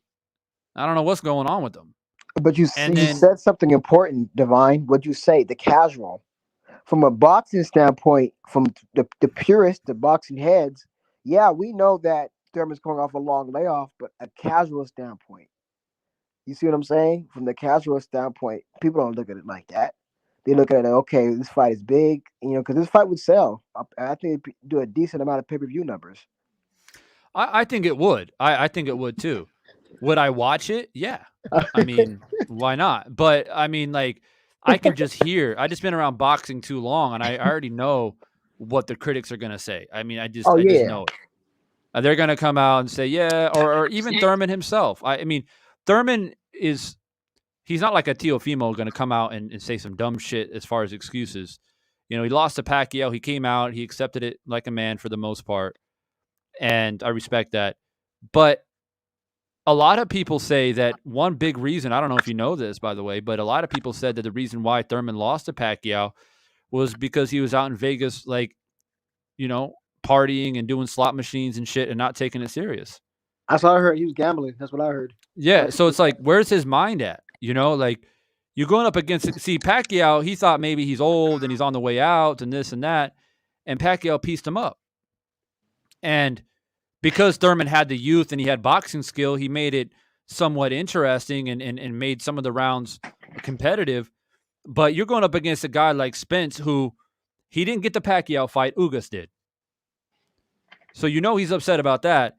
And people are already talking about how Crawford's much better than him. So Spence has a lot to prove. That's the point. Now people are saying, oh, well, did you see what Crawford did to Porter? Spence Exactly. couldn't even do that. Exa- Spence and- couldn't even do that. Exactly. So now yeah, Spence out here, Spence lit. Spence Okay. is a walking time bomb. You don't want to mess around with Spence, man. I'm telling you. and Thurman I agree. Thurman And gets knocked Divine, out, in my opinion. and Divine, Thurman that's gets knocked out. Yeah, me too. And that's the reason if you're a PBC, right? Because I think that PBC has certain golden childs, right? Wilder is one of them. Spence is another one. That if you're going to do that, right, you're not going to waste your Thurman on Ennis. You're going to waste because again, it's a winnable fight for Spence, in my opinion. And then it's going to get Spence back hungry and whatever, wanted to make his statement. Because again, like you said, Terrence made his statement against Sean Porter, right? His rival. Oh, he just did something you couldn't do. You knocked him out. What you gonna do? Yeah. Fight Thurman, because at the end of the day, Thurman was viewed as that best guy. Thurman was viewed as a guy who had two belts and number one welterweight. So even in a critic's eye, they still would say, "Well, I don't think that Spence stops him." But if he were able to stop him, which is highly probable for him to do it, now Spence is back in the game. You understand what I'm saying? That's why I'm I like, mean, I hear you, and I understand the argument that people say that Spence should get like a. I don't want to call Keith Thurman a tune-up fight. I mean, that's not fair to no. that's not fair to Keith Thurman. But a lot of people are gonna, and that includes the media, not just casuals, they're going to view a Keith Thurman fight as a tune-up fight because Keith has been so inactive. But I see what you're saying, but I mean, it's not like Spence has been active himself. You see what I'm saying? It'd be one True, thing, but like but he's tried to be like, you know what I mean? Like he had an unfortunate like sparring incident that fucked up his eye. He was going to fight Pacquiao. Keith just disappeared. So people know that Spence has been training because he was training for the Pacquiao fight. You know that he was active, like at least in the gym. Keith has now just recently showed up in the gym like he's trying to do some work. But he was gone for an extended amount of time. People didn't even know where the hell he was at. oh no, and listen, I agree with you, but you just said it yourself. You said Keith is no tune-up. So if he's no tune-up, that means he's in there, he's game, right? You see what I'm saying? I see your point, but I'm saying I could 100% agree with you. And Spence didn't have his eye injury, and it wasn't a natural. I'll say this. Do I think it's a tune-up fight? No, because I just don't think it's fair to Keith Thurman for what he's accomplished in the sport. However, if Keith Thurman gets knocked out, which I think he will, Me too. if he gets knocked out, I think he retires. I agree. I think he's like, you know what? I came back. I tried to make a comeback and fight a tough, champion like Earl. I got knocked out. I think it's time for me to hang it up. And it's not like Keith is he's flirted with retirement many times. Exactly. And then think about it. You think he's like okay, think about this. If he fights a Crawford or he fights an Ennis or Ortiz or something, other guys who hit hard, they say he fights an Ennis. There's a good chance that may end in the stoppage as well, huh? Don't you think? True. You think? But You think? but people. Do you think that? Do you think that? Sorry, not to cut you off. I'm sorry. I just gotta make this point. But do you think that it's going to? Do you think Keith is the type of person who's gonna cash out against the Ennis? If he's gonna cash out, he's gonna cash out big. He's gonna at least cash out That versus a Crawford. okay, so that's from a promoter's perspective, and I agree. Yeah, Yeah. from a money standpoint, you got to go for Spence or Crawford or something big like that. And I agree. If you fight Ennis, it won't make as much money, and it's risky. Yes, yeah, too much risk, not enough reward. I agree with that. Yeah. I don't really think with I don't like put my promoter cap on a lot of times, but if I were to put on my promoter cap, yes. Even though like if you fight Ennis if you just go to the gym down the street and you got Thurman and Ennis, they're about to do a 12-round sparring match. I'm gonna watch that shit, right? Right. Obviously, But yeah. this is not. But this is not. I mean, this is prize fighting, right? This is championship fighting. So I understand your point. I just What? maybe I'm just hanging on to whatever is left of Keith Thurman's legacy. Maybe I'm hanging on a little bit too tight because, like I said, I liked him a lot, man. And I don't appreciate. Well, I don't say I don't appreciate. That's a bit harsh. I don't condone the way that he's like disappeared. I don't The either. last time he fought was I got his resume right here. The last time he fought was July of 2019. Yeah. And more than likely, it's by the time he gets back in the ring, if he does, it's probably going to be close to 2 years. No, it's already over 2 years. Oh, yeah. Oh, sorry. 3 years. Sorry. It's going to be close to 3 years. 3 years, yeah, close to 3 years. Like, that's some George Foreman shit almost. Yeah. Like, coming back, and you're 3 years older. You haven't had a fight in 3 years, and you're going up against a killer. And exactly. And you see my point? As Keith Thurman still is a big name and he has a history with Spence, do you really waste him? Do you really waste that fight? Because again, Spence doesn't. I don't think Spence is going to fight Crawford now. I think he needs a comeback fight as well. So I think they know that as well. I don't think that fight is next. But do you really waste a Thurman on a possible waste Thurman on somebody like of Ortiz or Ennis? I think he's in a rock and I think right now he's in a rock and a hard place right now, bro. No, I think I wouldn't say a promoter will be willing to, because we have a guy like Keith who's a mouthpiece who can sell a fight. You want to utilize him as much as you possibly can. It's kind of like Adrian Broner, even though he kept losing towards the end, but like as a promoter, you just throw him in a fight because he just talks a bunch of shit. I And it's like, it's if you have Thurman fight Ortiz or Ennis and you lose this, especially if you lose by knockout, I think he retires. I think that because again, I don't think the hunger is there. So do you, like I said, do you? And let me ask you, Divine, do you really want to have a fight like an Ortiz, rear promoter, or Ortiz or Ennis, and let that be highly risky for Keith coming off 3 years layoff and whatever, coming off a loss? Do you really waste? You really want to do that, or would you go for a bigger fight? If I'm Thurman, would you go for a bigger fight in a Spence or a Crawford or a Spence or something? What would you do? like I said, if I'm a promoter promoting Keith, or even if I'm Keith myself, Keith yeah. myself. Yeah, If you're gonna go out, you might as well go out big and cash out exactly. and go for it. Go Exactly. try to shock the world and beat Spence. You're gonna be the underdog. You're gonna be the underdog just simply based off the fact that you haven't fought in damn near 3 years. So Exactly. it is what it is. Exactly. And so I mean, it's like, oh, what if he does shock Spence? Well, shit. I mean, it's no different than Danny Garcia beating Virgil Ortiz. You get slingshotted back into conversation, and then it's a different conversation because then Keith is like, well, I just beat Spence, and I won these titles. Now I want to go after Crawford and retire a champion. But I just don't see it happening. Um, if this was 2 years ago, then I would say he's got a fair chance to beat Spence, Decent. but not right now. No, I think it's been too long, and I don't think he beats me. I think it's just been a little bit too long for him to go that type of caliber. I just again, like I said, you see my point is if I'm Keith, I'm like, well, fuck it. If I'm gonna cash out, I'm gonna cash out big. I'm not gonna, you know what I'm saying? And plus, at least if I do beat Spence, at least I get 2 belts out onto my legacy. Because again, he's not 100% either. He may not be 100%. He may not be 100% either. That's a risk you take. So that's why I'm like, well, fuck it. If I'm gonna go out, I'm gonna go out. You know what I'm saying? With the possibility to win. And if I don't win, at least I get money any regardless. A big cash out fight. So that's what I think that in my opinion, I think that's gonna go next. And if Spence can get Ugas or Thurman, they say Thurman's bluffing because he's been bluffing for the longest fucking time. I think he's probably just gonna fight as mandatory in the IBF. I mean, Never said it's. I guess if you look at it in this way too, if Thurman fights Spence, Spence wins. If he knocks out Thurman retires. You put the legacy of Keith Thurman to rest. Then that's a good victory for Spence, I guess. You can't.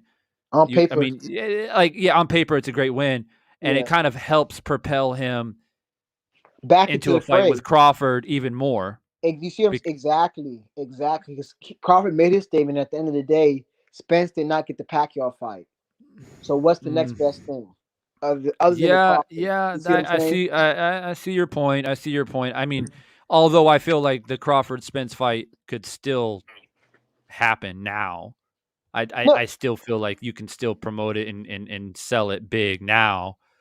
But Crawford and Spence Jr. See, I I just feel like Crawford needs, and I saw a little bit of it in him when he basically lambasted Bob Arum, where he was like, "Fuck Top Rank, I'm out of here. This dude ain't giving me none of the fights I want." To me, that was a huge eye opener. I was like, "Damn, like that's the type of Bud Crawford that I like to see."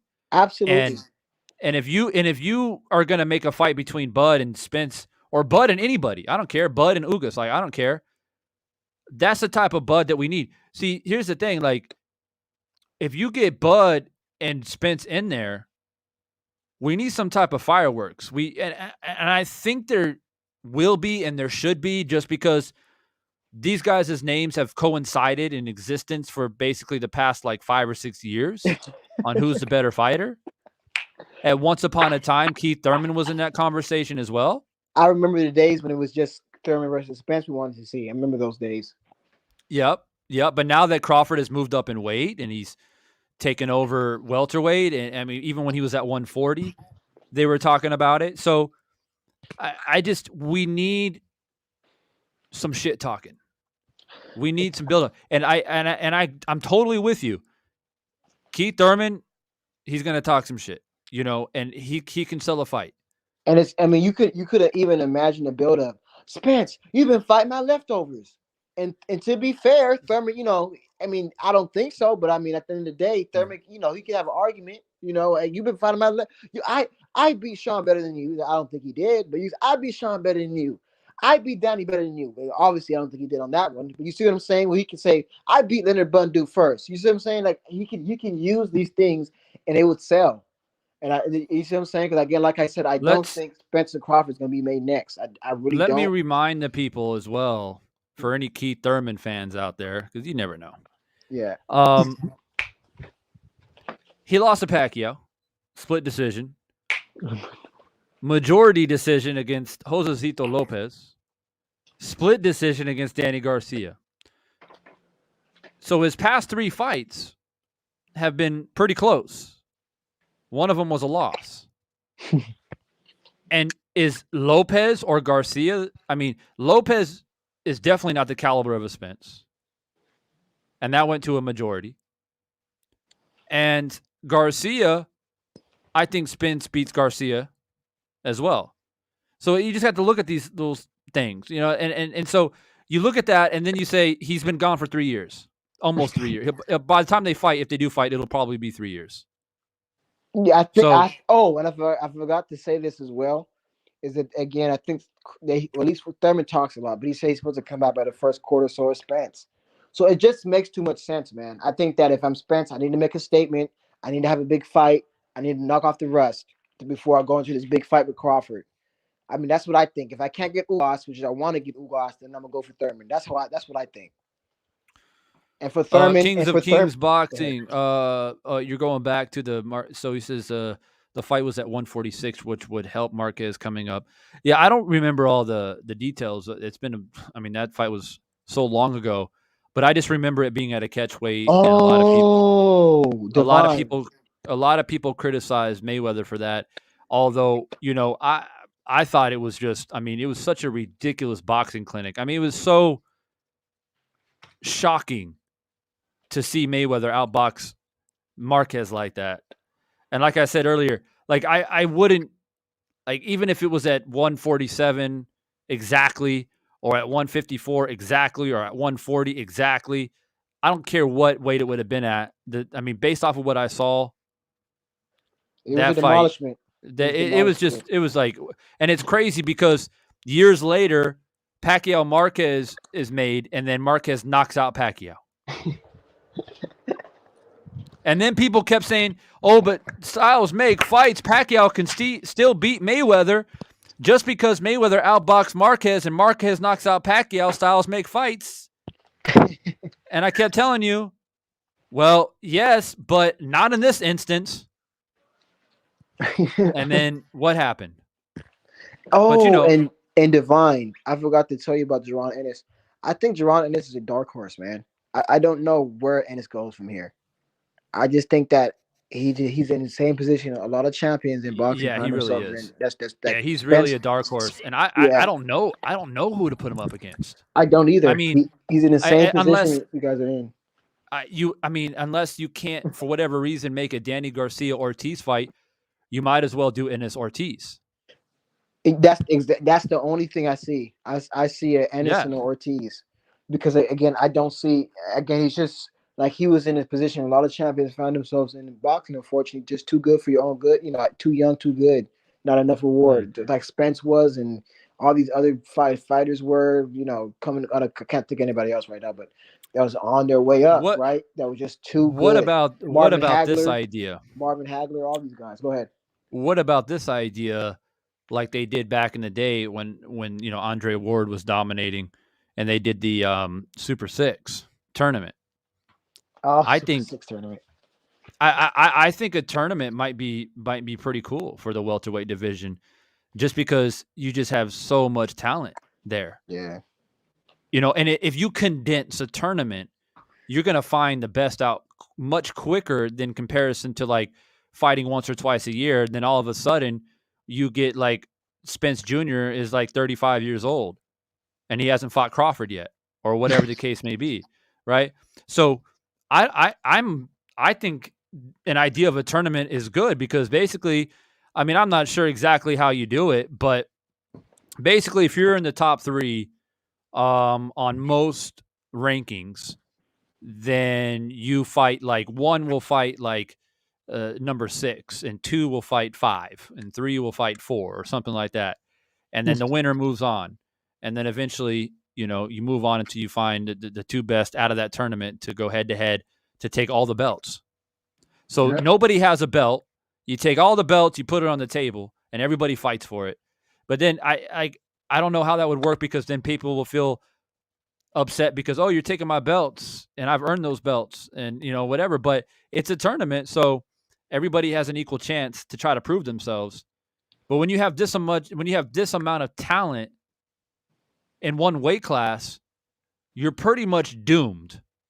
As in, like, you're not going to be able to get all the fights you want because there's just not enough time in life to get it all, because fighters are aging. And as the fighters are aging, the talent keeps increasing. So now you got Ennis and Ortiz. They're young, right? They're the young lions. They're moving up and they're knocking everybody out. In the meantime, you got like Spence fighting once a year, then he gets injured. It took forever to get Crawford and Porter. Ugas waited forever to get his title shot. He finally got it against Pacquiao. He's in his early to mid 30s. So everybody's getting older. Exactly. And this chapter, I think, is going to close in 2022 between. And you know what? It's kind of, it brings a tear to my eye because I think that welterweight, because Divine, think about it, man. I think in 2022 the chapter closes between Spence and Crawford and Ugas. I think everything closes in 2022. If Keith Thurman's going to fight in that as well, because again, Sean Porter retired, Manny Pacquiao's out the picture, and it's starting to close. Danny Garcia's talking about moving up to 154, so this whole welterweight era is starting to come to a close. It's kind of like when you think about it, like we really lived through that. It's starting to come to a close. And what really hurts is that if you grew up, and I don't know how old you are, but if you grew up in the 80s and you witnessed, the Hagler, Hearns, Duran, all these guys fighting each other, we're not going to be able to see that more than likely in this era. More than likely. We might get Crawford, Spence. And that's about it. But what we're probably not going to see in this era is Ennis or Ortiz fighting Crawford or Spence or Ugas or something like that. Yeah. I just don't see it happening because you've got 3 aging guys at the top. You got Crawford aging, Spence is aging, Ugas is aging, and if you want to throw Keith Thurman in there, you can as well. Yeah. They're all aging champions. Yep. Or previous champions. They all want to fight each other to kind of finalize their era. Yeah, their era, exactly. Right? To see who was the best in their era. Yeah. And so when all that dust is settled, they're going to fight 2 or 3 wars. And by the time Ennis and Ortiz gets up there, they're going to be like, man, I don't got it in me to fight these young champions, these young lions. Exactly. You see what I'm saying? Do you see how time revolves, Divine? You know what I'm saying? For sure. It's kind of sad to think about. Because again, we have Ortiz and Ennis coming up, and Conor Benn as well. Let's throw him in there, right? Yep. So you're starting to see the new generation slowly starting to take over. And while this quote unquote older generation, in about a year, at most a year and a half, is going to come to a close, and we're going to say we lived through the chapter of, well, depending on the winner between Crawford and Spence, assuming those 2 make it through their fights, right? The chapter of Spencer Crawford era. You see what I'm saying? Right, and we lived through that era. And the only way that you find a way out of this inevitable situation is you do a tournament. Yeah, that's it. That's literally the only way. Because if you say, "Oh well, we hope," in boxing, there's no hope. Anytime a promoter says "we hope," I'm like, that ain't happening. Yeah. That shit ain't happening. As soon as a promoter says, "Well, we hope one day we'll get Crawford and Ennis," I'm like, okay, that shit ain't happening. Yeah, I don't see that happening. So I'm saying that, Jay Smooth says Shakur Stevenson will be at 147 too. Exactly. So you got Shakur will probably move up and conquer a few Haney, weight classes. Haney, So and it's like, so it's just like, you see how the only boxing way works. that I see it is like, in the fall of 2022, you got to do a tournament. Yeah, And how you construct it is up for debate, but you got to at least throw the top 6 in there. yeah. And I just, a guy like Ben, I just don't. I don't think you can throw him in there yet. As much as I like him, I just don't think that you can throw in like 10 fighters. It's just too much Oh yeah. boxing to I was just condense. saying, You need and like top 6, 1 versus 6, 2 versus 5, and etc. And then they bang it out. And you can even do it like at the late spring. And then by the time you get to this time next year, you have the top 2 who survived the tournament to go head to head to take all the belts. yeah, exactly. You could do it. You can do it. And as long as you get each and every fighter, the top 6 that you bring into the tournament, you bring them all in to sign a contract, you know what I mean? And say, hey, you're basically bound to this contract from April of 2022 until December of 2022.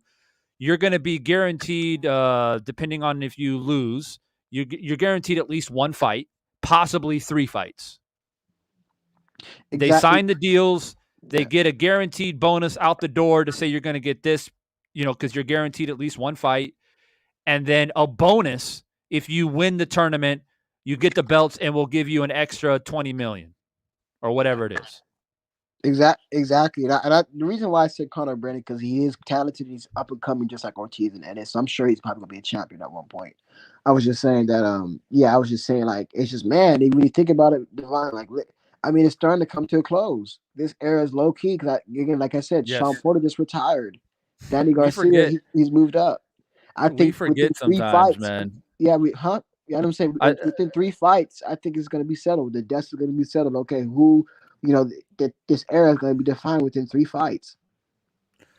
we just forget sometimes in boxing, like how it's a young man's sport. At the end of the day, you get some anomalies in there, like Bernard Hopkins, who can fight until they're 80, but for the most part, when you start getting into your mid 30s, you can still be good, you can still be a champ and whatnot, but eventually you got to face off against one of these young lions, man.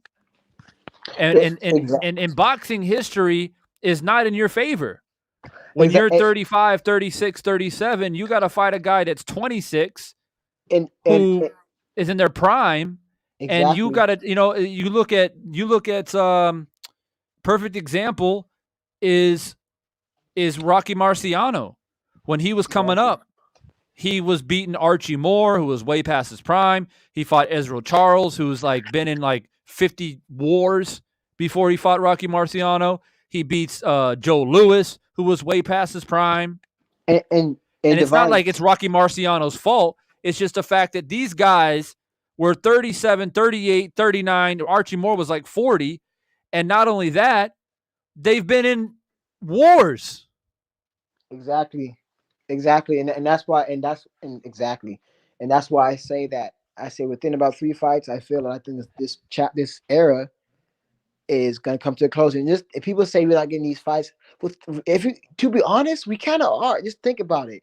We had Crawford. Excuse me. We had Thurman versus Danny Garcia, Sean versus Danny Garcia.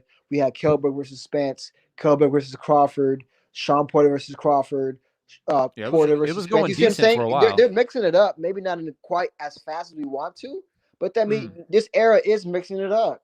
Now we may not see everything. We got Ugas versus Porter, maybe Ugas versus Spence next. You know what I'm saying? So Yeah, they you're are never mixing it up. Go ahead. you're never gonna see everything. I mean, Oh, that's you're just the not. way it is. Life doesn't work out. I mean, we never saw Sonny we, Liston and George Foreman. You know we what I never mean? saw Like, Riddick Bowe and Lex Lewis. yeah, and we never really, quite honestly, saw Lennox Lewis and Tyson in their primes either. I mean, Yeah, Lennox was more in his prime compared to Tyson, exactly. um, and so it's just the way it goes sometimes, and the way the career paths go, and it's not always the promoters. The promoters play a big role in it for sure. They're fucking around because they want money, but it's the fighters too. Like bullshitting around, retire, come back, or I'm not ready to fight, or I have an injury, this, that, or whatever, and so it's not always the promoters. I mean, Mike Tyson went to prison for whatever, how many X amount of years it was, and rather he was guilty or innocent. It's unfortunate, but these things happen, and only thing that we can wish for, I mean, what would be criminal, in my opinion, is that we don't find out who's the best of this era. And of Yeah, this era is Crawford, Spence, Ugas, and Thurman, and Garcia. That is this era that is now leaving us in the next couple of years. Sean Porter. You mean you've got Sean Porter? I mean, he's retired though. Oh no, So no. I think that's what I'm saying. Danny Garcia's not a factor anymore. He's moving up to 154. That's why I kind of is he? Yeah, that's why I was Oh, playing this shit. narrative that said Porter retired, Garcia, he got beat. He's moving up to 154. You see what I'm saying? So Garcia going to 154. He's definitely. He might. I don't know, man. He might get stopped at 154. I think so too. That's why I was just saying why this I mean, era is starting to come to a he's close. able to do well at 140, 147 because he's able to. His chin can last in those weight classes, but you go up to 154 Those boys are in your cracking. 30s.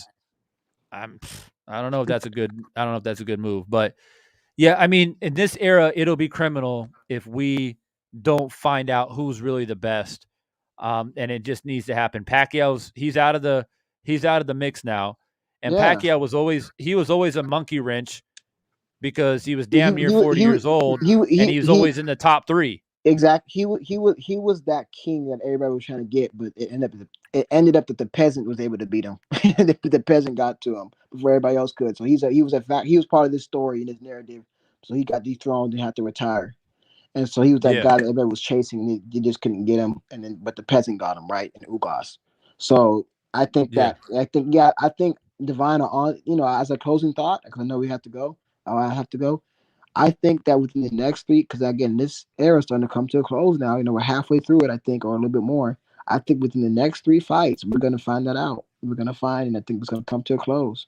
And you know what? I might even shed a tear because through its ups and downs and everything, at the end of the day, Put your tears in a bucket. put your tears in a bucket. Yeah, I might even put a little tear because it was a fun era. I don't, and you know what? This era is not a bad era. What would you say? This is for No, it welterweights. wasn't. Shout out to the Druid, man. Drew Ty, man. I appreciate you swinging by. I know it's late out there in New York, man. I appreciate you. Um, Yeah, it was. You brought up a good point. You thought we did get, Garcia, Thurman, and we saw Spence and Porter, and Kell Brook was a machine at one point, and then he finally got broken down. Yeah, And so we did get some memorable fights for sure.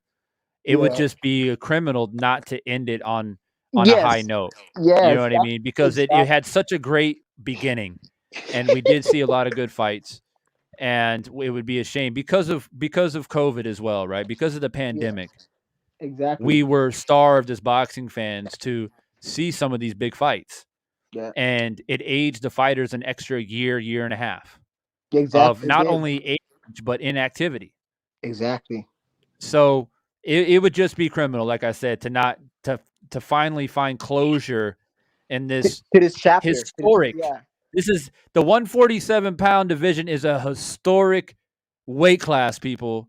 You're talking it about Sugar Ray Robinson and Jake LaMotta and Gene Fulmer and the legends have fought in this weight class, and we want to continue that legacy is. and figure out who is the best for sure. Exactly. And if we get that, we get proper closure, again, not throwing off, knock Ugas off, and we get this Spencer Crawford thing to really close this chapter out, I would say this was a great, great era.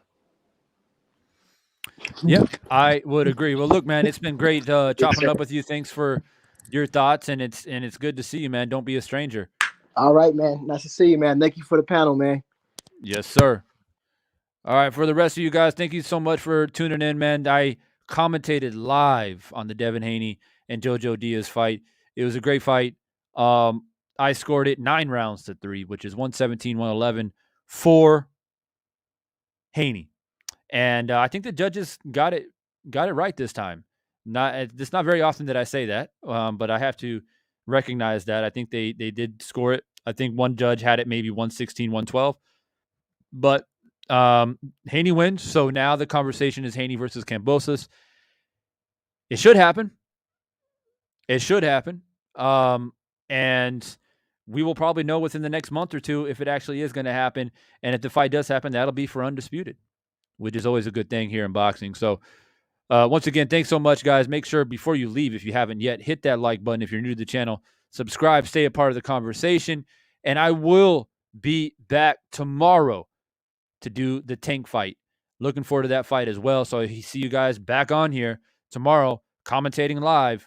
I appreciate you. See you guys on the next one. Stay up, be safe, be strong, and stay positive. Peace.